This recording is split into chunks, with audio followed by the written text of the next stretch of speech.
ಸಗಲಿ ಸ ಪಮಗ ನಿ ಸಗಲಿ ಸ ಧನಿ ಸ ಮ ಗಮ ಪಗಮ ಸಗಲಿ ಸಗಲಿ ಸ ಮ ಗಮ ಪಮಗ ಧನಿ ಸ ಮ ಗಮ ಪಗಮ ಸಗಲಿ ಸಗಲಿ ಸ ಮ ಗಮ ಪಮಗ ಗಮ ಪ ಸ ನಿ ದ ಪ ನಿ ದ ಪ ಮ ದ ಪ ಮ ಗ ಪ ಮ ಗ ಸ ಮ ಗ ಸ ನಿ ಸಗಲಿ ಸ. ಎಲ್ಲಿಯ ಈ ಶ್ರೀಲೀಲಾ, ಎಲ್ಲಿಯ ಆ ಭಿಕಾರಿ ಅಮೋಘ್?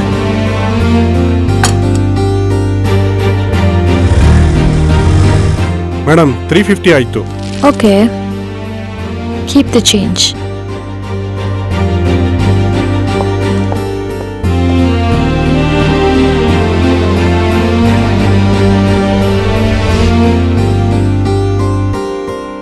ಲೀಲಾ ಗಂಡ ಅಮೋಘ್ ಒಬ್ಬ ಸೋಮಾರಿ ಮಾತ್ರ ಅಲ್ಲ, ಅಬ್ಬೆ ಪಾರಿಯೂ ಆಗಿದ್ದ. ಇವರಿಬ್ರಿಗೂ ಲವ್ ಮ್ಯಾರೇಜ್ ಆಗಿತ್ತು. ಆದ್ರೆ ಲೀಲಾ ಪರಿವಾರದವರು ಲೀಲಾ ಡಿಸಿಷನ್ ಇಂದ ತುಂಬಾ ಬೇಸರ ಪಡ್ಕೊಂಡಿದ್ರು. ನೀನ್ ಯಾವತ್ತು ನಮ್ಮ ಮಾತನ್ನು ಧಿಕ್ಕರಿಸಿ ಈ ಬಿಕಾರಿನ ಮದುವೆ ಆದಿಯೋ ಅವತ್ತೇ ನಿನ್ಗೂ ಈ ಮನೆಗೂ ಇದ್ದ ಸಂಬಂಧ ಮುರಿದೋಯ್ತು. ಇಷ್ಟು ವರ್ಷ ಪ್ರೀತಿಯಿಂದ ಸಾಕಿದ್ ನಮ್ಗಿಂತ ಈ ಬಿಕಾರಿನೇ ಹೆಚ್ಚಾಗೋದಲ್ವಾ ನಿನ್ಗೆ? ಎತ್ತೋರ್ ಮಾತಿಗೆ ಬೆಲೆ ಕೊಡ್ಲಿಲ್ಲ ಅಂದ್ಮೇಲೆ ಎಲ್ಲ ಮುಗ್ದೋಯ್ತು. ಇನ್ಯಾವತ್ತು ಈ ಮನೆ ಕಡೆ ತಲೆ ಹಾಕಿ ಮಲಗಬೇಡ. Get out, get out from here. Dad, Leela ತಂದೆ ಅವರಿಬ್ಬರನ್ನ ತಮ್ಮ ಪರಿವಾರದಿಂದ ಹೊರಗೆ ಹಾಕಿದ್ರು.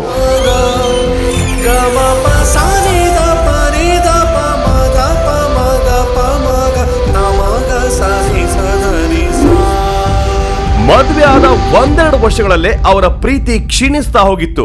ಅದಕ್ಕೆ ಕಾರಣನೂ ಇತ್ತು. ಶ್ರೀಲೀಲಾ ಒಂದು ಪ್ರತಿಷ್ಠಿತ ಕಂಪನಿಯಲ್ಲಿ ಮಾರ್ಕೆಟಿಂಗ್ ಡಿಪಾರ್ಟ್ಮೆಂಟ್ ಅಲ್ಲಿ ಕೆಲಸ ಮಾಡ್ತಿದ್ಲು. ಆ ಕಂಪನಿಯ ಮ್ಯಾನೇಜರ್ ಆಗಿ ಕೆಲಸ ಮಾಡ್ತಿದ್ದ ಕಾಂತೇಶ್ ತುಂಬಾ ಕೋಪಿಷ್ಠನಾಗಿದ್ದ. ಶ್ರೀಲೀಲಾಗೆ ಆ ಕಂಪನಿಯಲ್ಲಿ ವರ್ಕ್ ಮಾಡೋಕೆ ಇಷ್ಟನೇ ಇರ್ಲಿಲ್ಲ. ಆದ್ರೆ ಅಮೋಘ್ ಕೆಲಸ ಮಾಡದೇ ಇರೋದು, ಅಪ್ಪನ ಸಪೋರ್ಟ್ ಇಲ್ಲದೆ, ಅದು ಇಂಥ ದೊಡ್ಡ ಕಂಪನಿಯಲ್ಲಿ ಶ್ರೀಲೀಲಾ ಕೆಲಸ ಗಿಟ್ಟಿಸ್ಕೊಂಡಿರೋದೇ ತುಂಬಾ ದೊಡ್ಡ ವಿಷಯವಾಗಿತ್ತು. ಅಷ್ಟೇ ಅಲ್ಲದೆ ಇಲ್ಲಿಗಿಂತ ಬೆಟರ್ ಸ್ಯಾಲರಿ ಬೇರೆ ಕಡೆ ಸಿಗದೆ ಇರೋದ್ರಿಂದ ಎಲ್ಲವನ್ನ ಸಹಿಸಿಕೊಂಡು ಕೆಲಸ ನಿರ್ವಹಿಸ್ತಿದ್ಲು. ಆದ್ರೆ ತನಗೆ ಮದುವೆ ಆಗಿದೆ ಅಂತ ಆಫೀಸ್ನವ್ರಿಗೆ ಗೊತ್ತಿದ್ರು. ಅಮೋಘ್ ನಿರುದ್ಯೋಗಿ ಆಗಿರೋದ್ರಿಂದ ಅವಮಾನ ಆಗ್ಬೋದು ಅನ್ನೋ ಕಾರಣಕ್ಕೆ ಆತನನ್ನ ಆಫೀಸ್ನಿಂದ ದೂರ ಇಟ್ಟಿದ್ಲು ಶ್ರೀಲೀಲಾ. ಹೀಗೊಂದು ದಿನ ಶ್ರೀಲೀಲಾ ಟಿಫನ್ ಬಾಕ್ಸ್ ಮರ್ತ್ ಬಂದಿದ್ಲು. ಏಯ್, ಬೇಗ ಮೂಗ್ ಮುಚ್ಕೊಳ್ಳೋ. ಅಲ್ಲಿ ನೋಡು, ಮುನ್ಸಿಪಾಲಿಟಿ ವ್ಯಾನು. ಯಪ್ಪ, ಇವನ್ ಆಫೀಸ್ ಹತ್ರ ಬಂದ್ರೆ ಸಾಕು, ಗಬ್ಬು ನಾತ. ಅಮೋಘ್ ಆಕೆಯ ಆಫೀಸ್ಗೆ ಊಟ ಕೊಡಕ್ಕಂತ ಬಂದಾಗ ಅಲ್ಲಾದ ಅವಮಾನದಿಂದ ಲೀಲಾಗೆ ತೀರಾ ಬೇಸರವಾಯ್ತು. ಯಾರ್ ಸಾರಿ ಗೊಜ್ಜೆ ನನ್ ಮಗ? ನಮ್ ಬ್ಯೂಟಿ ಕ್ವೀನ್ ಶ್ರೀಲೀಲಾ ಇಲ್ವಾ? ಅವಳ ಗಂಡ. ಫಸ್ಟ್ ಬಾರೋ ನೀನ್ ಇಲ್ಲಿಂದ. ಹೆಂಡತಿ ದುಡ್ಡೆಲ್ಲ ಬಿಟ್ಟಾಗಿ ತಿನ್ಕೊಂಡು ಬಿದ್ದಿರೋ ಭಿಕಾರಿ. ಅಮೋಘ್, ನಿನಗೆ ಎಷ್ಟ್ ಸಲ ಹೇಳಿದೀನಿ ಆಫೀಸ್ ಕಡೆ ತಲೆ ಹಾಕ್ಬೇಡ ಅಂತ. ನೋಡು ಎಲ್ರು ಹೇಗ್ ಮಾತಾಡ್ಕೊಂಡು ನಗಾಡ್ತಾ ಇದಾರೆ ಅಂತ. ನಿಂಗ್ ಒಂದ್ಸಲ ಹೇಳಿದ್ರೆ ಅರ್ಥ ಆಗಲ್ಲ ಅಲ್ವಾ? ಲೀಲಾ, ನೀನ್ ಲಂಚ್ ಬಾಕ್ಸ್ ಬಿಟ್ಟು ಬಂದಿದೆ, ಅದನ್ನ ಕೊಡೋಣ ಅಂತ ಬಂದೆ. ಅದು ತಪ್ಪು ಒಪ್ಪಿನ ಪ್ರಶ್ನೆ ಅಲ್ಲ. ನಾನೇನ್ ಒಂದು ಊಟ ಮಾಡಿರ್ಲಿಲ್ಲ ಅಂದಿದ್ರೆ ಸತ್ತೋಗ್ತಾ ಇರ್ಲಿಲ್ಲ. ಅಟ್ಲೀಸ್ಟ್ ಒಳ್ಳೆ ಬಟ್ಟೆನಾರ ಹಾಕೋ ಬರ್ಬಾರ್ದ? ನನ್ನ ಆಫೀಸ್ ಸ್ಟಾಫ್ ಮುಂದೆ ಹೇಗ್ ತಲೆ ಎತ್ಕೊಂಡು ಓಡಾಡ್ಲಿ ಹೇಳು? ಇದರಿಂದ ಅಮೋಘನ್ಗೆ ತೀರಾ ನೋವಾಯ್ತು. ತನ್ನ ಹೆಂಡತಿ ಹಸುವಿನಿಂದ ನರಳ್ತಾಳಲ್ಲ ಅಂತ ಊಟ ತಂದಿದ್ರೆ ಇಂಥ ಮಾತು ಕೇಳಬೇಕಾಯ್ತಲ್ಲ ಅಂತ ನೋವ್ನಲ್ಲೇ ಅಲ್ಲಿಂದ ಹೊರಟ. ಕಾವ್ಯ, ಯಾಕೆಲ್ರು ಈ ಗಾಬರಿಯಾಗಿ ನಿಂತಿದ್ದೀರಾ? Any problem? ಶ್ರೀ, ಕಾಂತ್ ಹೆಸರು ತುಂಬಾ ಕೋಪ ಮಾಡ್ಕೊಂಡಿದ್ದಾರೆ. ಅದ್ರಲ್ಲೂ ನಿನ್ಮೇಲೆ ತುಂಬಾ ರೇಗಾಡ್ತಿದ್ರು. ಇದನ್ನ ಇನ್ಫಾರ್ಮ್ ಮಾಡೋಣ ಅಂತ ನಿನ್ನ ಕಾಲ್ ಮಾಡಿದ್ರೆ ನಿನ್ ಕಾಲೇ ಪಿಕ್ ಮಾಡ್ಲಿಲ್ಲ. ನೀನ್ ಬಂದಿದ್ ಕೂಡ್ಲೆ ಕ್ಯಾಬಿನ್ ಬರೋಕ್ ಹೇಳಿದ್ದಾರೆ. ಅದೇನು ಅಂತ ಕೇಳೋಗು. Okay, let me check. Already manager Kantesh ವರ್ಕರ್ಸ್ಗೆ ಸಾರಿಯ ಕ್ಲಾಸ್ ತಗೊಳ್ತಿದ್ದ. ಅದೇ ಸಮಯಕ್ಕೆ ಅಲ್ಲಿ ಬಂದ ಶ್ರೀಲೀಲಾನ ನೋಡಿದ ಮ್ಯಾನೇಜರ್ ಕೋಪದಿಂದ, ಶ್ರೀಲೀಲಾ, ಎಲ್ಲ ಹಾಳಾಗೋಗಿದ್ದೆ. ನೀನ್ ಮಾಡಿರೋ ಒಂದ್ ತಪ್ಪಿಂದ ಇಲ್ಲಿ ಎಷ್ಟೊಂದು ಪ್ರಾಬ್ಲಮ್ ಕ್ರಿಯೇಟ್ ಆಗಿದೆ ಗೊತ್ತಾ? ಬ್ಲಡಿ ಒನ್ ಮಿಸ್ಟೇಕ್ ಇಂದ ಕಂಪ್ನಿಗೆ ಸಾವಿರಾರು ಕೋಟಿ ರೂಪಾಯಿ ಲಾಸ್ ಆಗಿದೆ. ನಮ್ ಕಾಂಪಿಟೇಟರ್ಸ್ ಮುಂದೆ ತಲೆ ತಗ್ಸೋ ಹಾಗಾಗಿದೆ. ಮ್ಯಾನೇಜಿಂಗ್ ಡೈರೆಕ್ಟರ್ ನಿನ್ನ ಈಗ್ಲೇ ಕೆಲಸದಿಂದ ರಸ್ಟಿಗೇಟ್ ಮಾಡೋಕ್ ಹೇಳಿದ್ದಾರೆ. So pack up your belongings and leave. Manager ಮಾತಿಂದ ತೀರಾ ಬೇಸರಕ್ಕೊಳಗಾದ್ಲು ಲೀಲಾ. ಆಫೀಸ್ ಸ್ಟಾಫ್ ಆಕೆನ ತೀರಾ ವಿಚಿತ್ರವಾಗಿ ನೋಡ್ತಿದ್ರು. ತನ್ನಿಂದ ಯಾವ ಮಿಸ್ಟೇಕ್ ಆಗಿದೆ ಅಂತ ಕೇಳೋ ಧೈರ್ಯ ಕೂಡ ಆಕೆಗೆ ಇರಲಿಲ್ಲ. ಕಣ್ಣೀರಿಡ್ತಾ ಅಲ್ಲಿಂದ ಹೊರ ನಡೆದ್ಲು. ಮನೆಗೆ ಬರ್ತಿದ್ದ ಹಾಗೆ ತಾನು ಕೆಲಸ ಕಳ್ಕೊಂಡಿರೋ ವಿಷಯ ಮುಚ್ಚಿಟ್ಟು ಆಫೀಸ್ನಲ್ಲಿ ತೋರ್ಸಕ್ಕಾಗದೇ ಇರೋ ಸಿಟ್ಟನ್ನೆಲ್ಲ ಪಾತ್ರೆ ತೊಳಿತಾ ಇದ್ದ ಅಮೋಘನ ಮೇಲೆ ತೀರಿಸ್ಕೊಂಡ್ಲು. ನೀನ್ ನಿಜವಾಗ್ಲೂ ಗಂಡ್ಸ? 3 ಹೊತ್ತು ಪಾತ್ರೆ ತಿಕ್ಕೊಂಡು, ನೆಲ ಒರೆಸ್ಕೊಂಡು, ಕಸ ಗುಡ್ಸ್ಕೊಂಡು, ಮುಸ್ರೆ ತಿಕ್ಕೊಂಡಿರ್ತೀಯಲ್ಲ, ನಿಂಗೇನು ಅನ್ಸಲ್ವಾ? ಹೊರಗೋಗಿ ದುಡ್ದು 4 4 ಜನ ಮುಂದೆ ತಲೆ ಎತ್ಕೊಂಡು ಓಡಾಡೋದು ಯಾವಾಗ?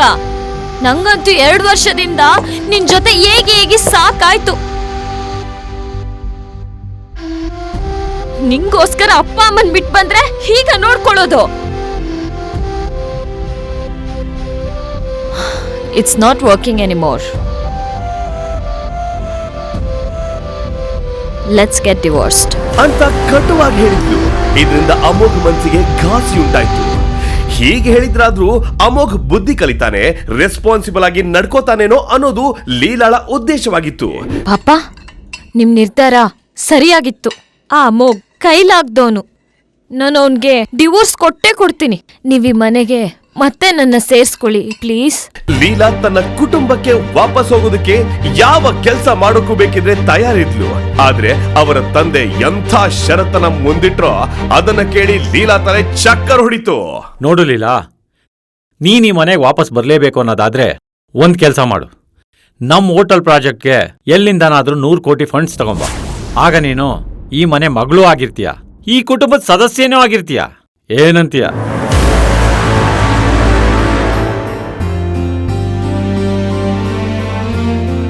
100 ಕೋಟಿ ಅರೇಂಜ್ ಮಾಡೋದು ಶ್ರೀಲೀಲಾಗೆ ಅಸಂಭವವಾಗಿತ್ತು. ನಂತರ ತಾನೇ ಏನಾದ್ರೂ ಮಾಡ್ಬೇಕು, ಇಲ್ಲ ತನ್ನ ತಂದೆಗೆ ಮುಖ ತೋರ್ಸೋಕೆ ಲಾಯಕ್ಕಿರಲ್ಲ ಅಂತ ನಿರ್ಧಾರ ಮಾಡಿದ್ಲು. ಆಗ ಆಕೆಗೆ ನೆನಪಾದದ್ದು ಆಕೆಯ ಕಾಲೇಜ್ ಮೇಟ್ ಬಾಲಾ. ಬಾಲಾಗೆ ಹೆಸರಾಂತ ಕಂಪನಿ ಅರಸು ಮೀಡಿಯಾದಲ್ಲಿ ಕಾಂಟ್ಯಾಕ್ಟ್ ಇತ್ತು. ಅವನ ಹೆಲ್ಪ್ ತಗೊಂಡು ಬಿಸ್ನೆಸ್ಗೆ ಇನ್ವೆಸ್ಟ್ ಮಾಡಿಸೋಣ ಅನ್ನೋ ಆಸೆ ಇದ್ಲು. ಆದ್ರೆ ಬಾಲಾ ತುಂಬಾ ಕೆಟ್ಟ ಬುದ್ಧಿಯವನಾಗಿದ್ದ. ಕಾಲೇಜ್ ಡೇಸ್ನಿಂದಲೂ ಶ್ರೀಲೀಲಾಳ ಮೇಲೆ ಒಂದು ಕಣ್ಣಿಟ್ಟಿದ್ದ. ಆದ್ರೀಗ ಲೀಲಾ ತಾನಾಗಿ ಸಹಾಯ ಬೇಡ್ಕೊಂಡು ಬಂದಿರೋದು ಲಡ್ಡು ಬಂದು ತಾನಾಗೆ ಬಾಯಿಗೆ ಬಿದ್ದ ಹಾಗಾಯ್ತು. ಆತ ಲೀಲಾಳನ್ನ ಇಂಪ್ರೆಸ್ ಮಾಡೋಕೆ, ತನ್ನ ಬಲೆಗೆ ಬೀಳ್ಸ್ಕೊಳ್ಳೋದಕ್ಕೆ ಇದೇ ಒಳ್ಳೆ ಸಮಯ ಅಂತ ಹೀಗಂದ. ನೋಡು ಶ್ರೀಲೀಲಾ, ಅರಸು ಕಂಪ್ನಿಲಿ ಕೆಲಸ ಮಾಡೋರು ತುಂಬಾ ಜನರ ಕಾಂಟ್ಯಾಕ್ಟ್ಸ್ ನನ್ನ ಹತ್ರ ಇದೆ. ಅಲ್ಲದೆ ಅಲ್ಲಿ ಮ್ಯಾನೇಜಿಂಗ್ ಡೈರೆಕ್ಟರ್ ಕೂಡ ನನಗೆ ಗೊತ್ತು. ಅವ್ರನ್ನೆಲ್ಲ ಕನ್ವಿನ್ಸ್ ಮಾಡಿ ಇನ್ವೆಸ್ಟ್ ಮಾಡಿಸೋ ಜವಾಬ್ದಾರಿ ನಂದು. ಈ ಕೆಲಸ ಸಕ್ಸಸ್ ಆದ್ರೆ ನನಗೊಂದು ಪಾರ್ಟಿ ಕೊಡಿಸ್ಬೇಕಷ್ಟೇ. ಶೋರ್ ಅಂತ ಸುಳ್ಳು ಹೇಳಿ ತನ್ನ ಬಲೆಗೆ ಬೀಳ್ಸೋ ಪ್ರಯತ್ನದಲ್ಲಿದ್ದ ಬಾಲ ತನ್ನ ಆಸೆ ತುಂಬಿದ ಕಣ್ಣುಗಳಲ್ಲಿ ಶ್ರೀಲೀಲಾ ದೇಹವನ್ನ ಒಮ್ಮೆ ಮೇಲಿಂದ ಕೆಳವರೆಗೂ ನೋಡ್ದ.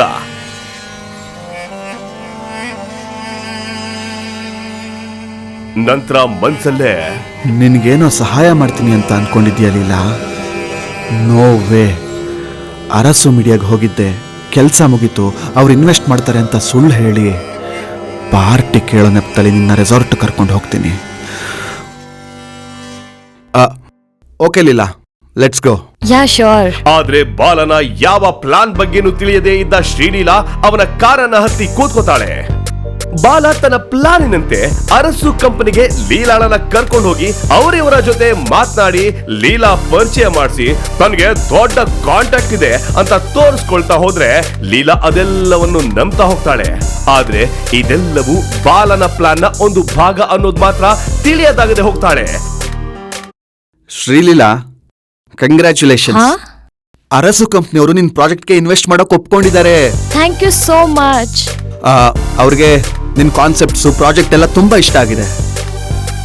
So tonight party? ಶೋರ್.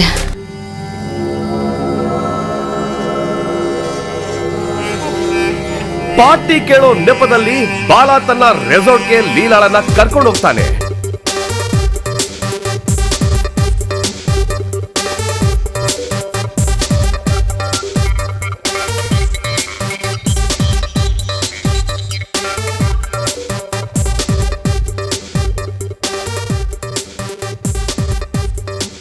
ಬಾಲ ಲೀಲಾಳಿಗೆ ಬಲವಂತದಿ ಡ್ರಿಂಕ್ಸ್ ಕೊಡ್ಸೋ ಪ್ರಯತ್ನ ಪಡ್ತಾನೆ. ಆದ್ರೆ ಲೀಲಾ ಒಪ್ಪುವುದಿಲ್ಲ. ನಂತರ ಪದೇ ಪದೇ ಆಕೆಯನ್ನ ಮುಟ್ಟಿ ಮಾತಾಡಿಸೋ ಪ್ರಯತ್ನ ಪಡ್ತಾನೆ. ಬಾಲನ ಅಸಭ್ಯ ವರ್ತನೆಯಿಂದ ಆಕೆಗೆ ಇರ್ಸು ಮುರ್ಸಾಗುತ್ತದೆ. ಹೇಗೆ ಬಾಲನಿಂದ ತಪ್ಪಿಸ್ಕೊಳ್ಬೇಕು ಅನ್ನೋ ಚಿಂತೆ ಬಿದ್ದಾಗ ಅಚಾನಕ್ ಆಗಿ ಆಕೆಯ ಭೇಟಿ ತನ್ನ ಕಾಲೇಜ್ ಫ್ರೆಂಡ್ ನೊಂದಿಗೆ ಆಗುತ್ತೆ. ಅವಳ ಹೆಸರು ಗೌತಮಿ. ಬದುಕು ಬಡಜೀವ ಅಂತ ಲೀಲಾ ಅಲ್ಲಿಂದ ಅವಳ ಜೊತೆ ಎಸ್ಕೇಪ್ ಆಗೋಕೆ ನೋಡ್ತಾಳೆ. ತಕ್ಷಣ ಲೀಲಾ ಗೌತಮಿ ಕರ್ಕೊಂಡು ರೆಸಾರ್ಟ್ ನಿಂದ ಹೊರ ಬರ್ತಾಳೆ. ಮತ್ತೊಂದು ಕಡೆ ಬಾಲನ ಪ್ಲಾನ್ ಎಲ್ಲ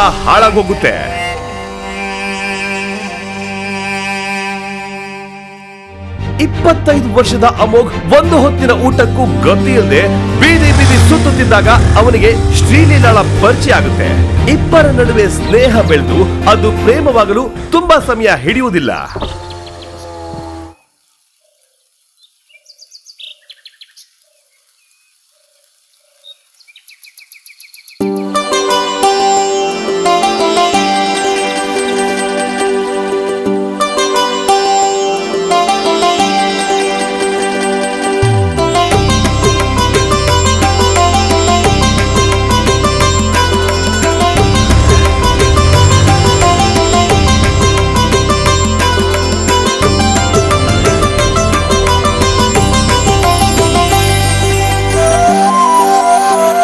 ಆದರೆ ಲೀಲಾಳ ತಾಯಿಗೆ ತನ್ನ ಮಗಳು ಒಬ್ಬ ಬೀದಿ ಭಿಕಾರಿಯನ್ನ ಮದುವೆ ಆಗೋದು ಇಷ್ಟವಿರೋದಿಲ್ಲ. ಹಾಗಾಗಿ ಈ ಮದುವೆ ಬೇಡ ಅಂತ ಮಗಳಿಗೆ ಬುದ್ಧಿ ಹೇಳ್ತಾರೆ. ಎಷ್ಟು ಹೇಳಿದ್ರು ಲೀಲಾ ಕೇಳೋದಿಲ್ಲ. ಅಮೋಘನನ್ನೇ ಮದುವೆ ಆಗ್ತೀನಿ ಅಂತ ಹಠ ಮಾಡಿ ಅವನನ್ನೇ ಮದುವೆ ಆಗ್ತಾಳೆ. ಹಳೆಯದೆಲ್ಲವನ್ನ ನೆನಪು ಮಾಡಿಕೊಂಡು ಶ್ರೀಲೀಲಾ ಒಂದು ನಿರ್ಧಾರ ಮಾಡಿದ್ಲು. ಕೂಡಲೇ ಶ್ರೀಲೀಲಾ ಅಮ್ಮನ ಜೊತೆ ಮಾತನಾಡಿ ಅಮ್ಮನ ಮನೆಗೆ ಶಿಫ್ಟ್ ಆಗ್ತಾಳೆ. ಮದುವೆ ಆದ್ಮೇಲೆ ಲೀಲಾ ತನ್ನ ಕಂಪನಿಯಲ್ಲಿ ಅಮೋಘನಿಗೆ ಒಂದೊಳ್ಳೆ ಕೆಲಸ ಕೊಡಿಸ್ತಾಳೆ. ಆದ್ರೆ ಅವನು ಆ ಕೆಲಸ ಮಾಡಲು ಒಪ್ಪಲ್ಲ. ಬದಲಿಗೆ ಏನು ಕೆಲಸ ಮಾಡದೆ ಮನೆಯಲ್ಲೇ ಇರ್ತಾನೆ. ಇದರಿಂದ ಲೀಲಾ ಮತ್ತು ಅವಳ ತಾಯಿ ಸರೋಜಾಗೆ ತುಂಬಾ ಸಿಟ್ಟು ಬರುತ್ತೆ. ದಿನ ಕಳೆದಂತೆ ಲೀಲಾಗೆ ಅಮೋಘನ ಮೇಲೆ ಒಂಥರ ಅನುಮಾನ ಶುರುವಾಗುತ್ತೆ.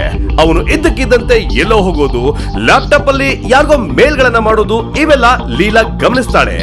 ಎಷ್ಟು ಕೇಳಿದ್ರು ಅಮೋಘ ಅದ್ರ ಬಗ್ಗೆ ಬಾಯಿ ಬಿಡೋದಿಲ್ಲ. ಮದುವೆ ಆದ 6 ತಿಂಗಳ ಒಳಗೆ ಲೀಲಾಗೆ ತಾನು ಅಮೋಘನನ್ನ ಮದುವೆ ಆಗಬಾರ್ದಿತ್ತು ಅಂತ ಅನಿಸಲು ಶುರುವಾಗುತ್ತೆ. ಅವಳು ತನ್ನ ತಾಯಿ ಜೊತೆ ಸೇರಿ ಯಾವಾಗ್ಲೂ ಅವನನ್ನ ಹೀಯಾಳಿಸೋದು, ಮನೆ ಕೆಲ್ಸಗಳನ್ನ ಮಾಡಿಸೋದು, ಹೀಗೆ ಎಲ್ಲಾ ತರದ ಅವಮಾನಗಳನ್ನ ಮಾಡಿಸ್ತಾಳೆ. ಇಷ್ಟಾದ್ರೂ ಅಮೋಘ್ ಬುದ್ಧಿ ಕಲಿಯೋದಿಲ್ಲ. ಒಂದು ದಿನ ಮಧ್ಯಾಹ್ನ ಅಮೋಘ್ ಮನೆಯಲ್ಲಿ ಸೋಫಾ ಮೇಲೆ ಕೂತಿದ್ದಾಗ ಸರೋಜಾ, ಲೇ ವಿಕನಾಸಿ, ಏನೋ ಮಹಾರಾಜನ್ ತರ ಸೋಫಾ ಮೇಲೆ ಕೂತ್ಕೊಂಡಿದ್ಯಾ? ಹೋಗ್ ಬಾತ್ರೂಮ್ ತೊಳೆಯೋ. ನಾಚಿಕೆ ಆಗ್ಬೇಕು ನಿನ್ ಗಂಜನ್ಮಕ್ಕೆ. ಒಂದ್ ನಯ ಪೈಸಾ ದುಡಿಯೋ ಯೋಗ್ಯತೆ ಇಲ್ಲ. ಈ ಕೆಲ್ಸನಾದ್ರೂ ನೆಟ್ಟಗ್ ಮಾಡೋ ಅಂತ ಹೀಯಾಳಿಸ್ತಾರೆ. ಅವರ ಮಾತಿಗೆ ಅಮೋಘ್ ತಲೆ ಕೆಡಿಸ್ಕೊಳ್ದೆ ಬಾತ್ರೂಮ್ ತೊಳೆಯುವಾಗ ಅಮೋಘನ್ಗೆ ಯಾರೋ ಕಾಲ್ ಮಾಡಿ,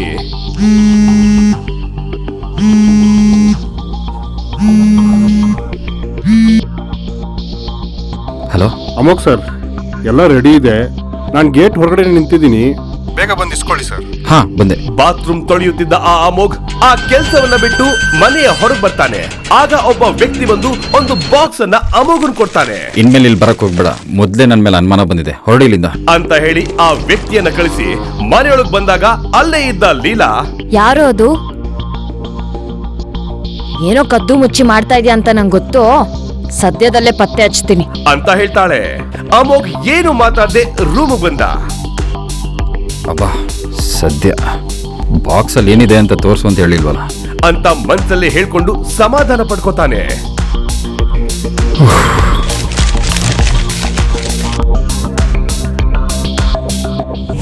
ಒಂದು ದಿನ ಸಂಜೆ ಲೀಲಾ ಮೇಘ ಯಜುರ್ವೇದಿ ಅವರ ಹೊಸ ಜ್ಯುವೆಲರಿ ಶೋರೂಮ್ಗೆ ಇನಾಗ್ರೇಷನ್ಗೆ ಅಂತ ಹೋಗಲು ರೆಡಿ ಆಗ್ತಿರ್ತಾಳೆ.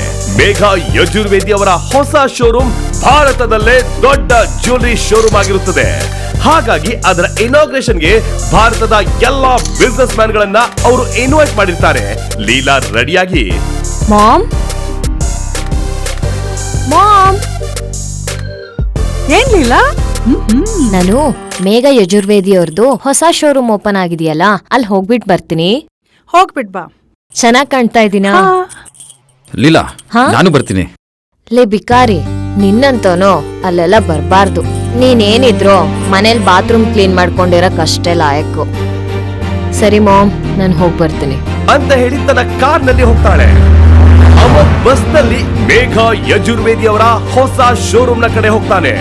ಹೊಸ ಶೋರೂಮ್ ಅನ್ನ ಫುಲ್ ಡೆಕೋರೇಟ್ ಮಾಡಿರ್ತಾರೆ. ಅದನ್ನ ನೋಡಿ ಅಮೋಘ್, ವಾವ್, ಎಷ್ಟು ಚೆನ್ನಾಗಿದೆ ಅಂತ ಮನ್ಸಲ್ಲಿ ಅಂದ್ಕೊಂಡು ಒಳಗ್ ಹೋಗುವಾಗ ಅವನನ್ನ ತಡೆದ ಸೆಕ್ಯೂರಿಟಿ, ಏ ಬಿಕಾರಿ, ನಿನ್ ವೇಷ ನೋಡ್ಕೊಳ್ಳೋ. ನಿನ್ನ ಇಂಥ ಜ್ಯುವೆಲರಿ ಶಾಪ್ ಒಳಗಡೆ ಬಿಡ್ಬೇಕಾ? ನಿನ್ನಂತ ನಾಯಿಗಳನ್ನ ಒಳಗಡೆ ಬಿಟ್ರೆ ನನ್ ಜಾಬ್ ಹೋಗುತ್ತೆ, ನಡೆಯೋ ಅಂತ ಅಮೋಘನ ಕಾಲರ್ ಹಿಡಿದು ಆಚೆ ತಳ್ತಾನೆ. ಅಮೋಘ್ ಏನೋ ಹೇಳೋದಕ್ಕೆ ನೋಡ್ತಾನೆ, ಆದ್ರೆ ಸೆಕ್ಯೂರಿಟಿ ಅವನಿಗೆ ಮಾತಾಡಲು ಅವಕಾಶನೇ ಕೊಡಲ್ಲ. ಈ ಗಲಾಟೆಯನ್ನ ಶೋರೂಮ್ ಹತ್ರದಿಂದ ನೋಡಿದ್ದ ಅವನ ಹೆಂಡತಿ ಶ್ರೀಲೀಲಾ ಹೊರಗ್ ಬಂದು, ಲೇ ಬಿಕಾರಿ, ಇಲ್ಲಿಗೆ ಯಾಕೋ ಬಂದೆ? ಬರ್ಬೇಡ ಅಂತ ಹೇಳಿದ್ದೆ ತಾನೇ ನಾನು.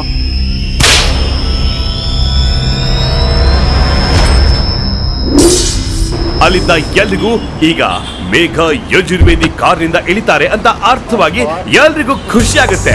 ಆದ್ರೆ ಶ್ರೀಲೀಲಾಗೆ ಮಾತ್ರ ಭಯವಾಗುತ್ತೆ.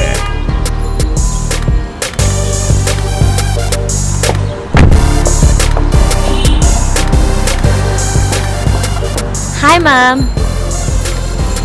ಅವರು ಇಳಿದ ಕೂಡಲೇ ಅಮೋಘನನ್ನ ನೋಡಿ ಅವನ ಹತ್ರ ಬಂದು, ಹಾಯ್ ಅಮೋಘ್ ಸರ್, ನೀವು ಭಾರತದ ರಿಚೆಸ್ಟ್ ಮ್ಯಾನ್. ನೀವು ಈ ಪ್ರೋಗ್ರಾಮಿಗೆ ಬರ್ತೀರಾ ಅಂತ ನನ್ ಕನ್ಸಲ್ಲೂ ಅನ್ಕೊಂಡಿರ್ಲಿಲ್ಲ. ತುಂಬಾ ತುಂಬಾ ತುಂಬಾ ಥ್ಯಾಂಕ್ಸ್ ನೀವು ಬಂದಿದ್ದಕ್ಕೆ.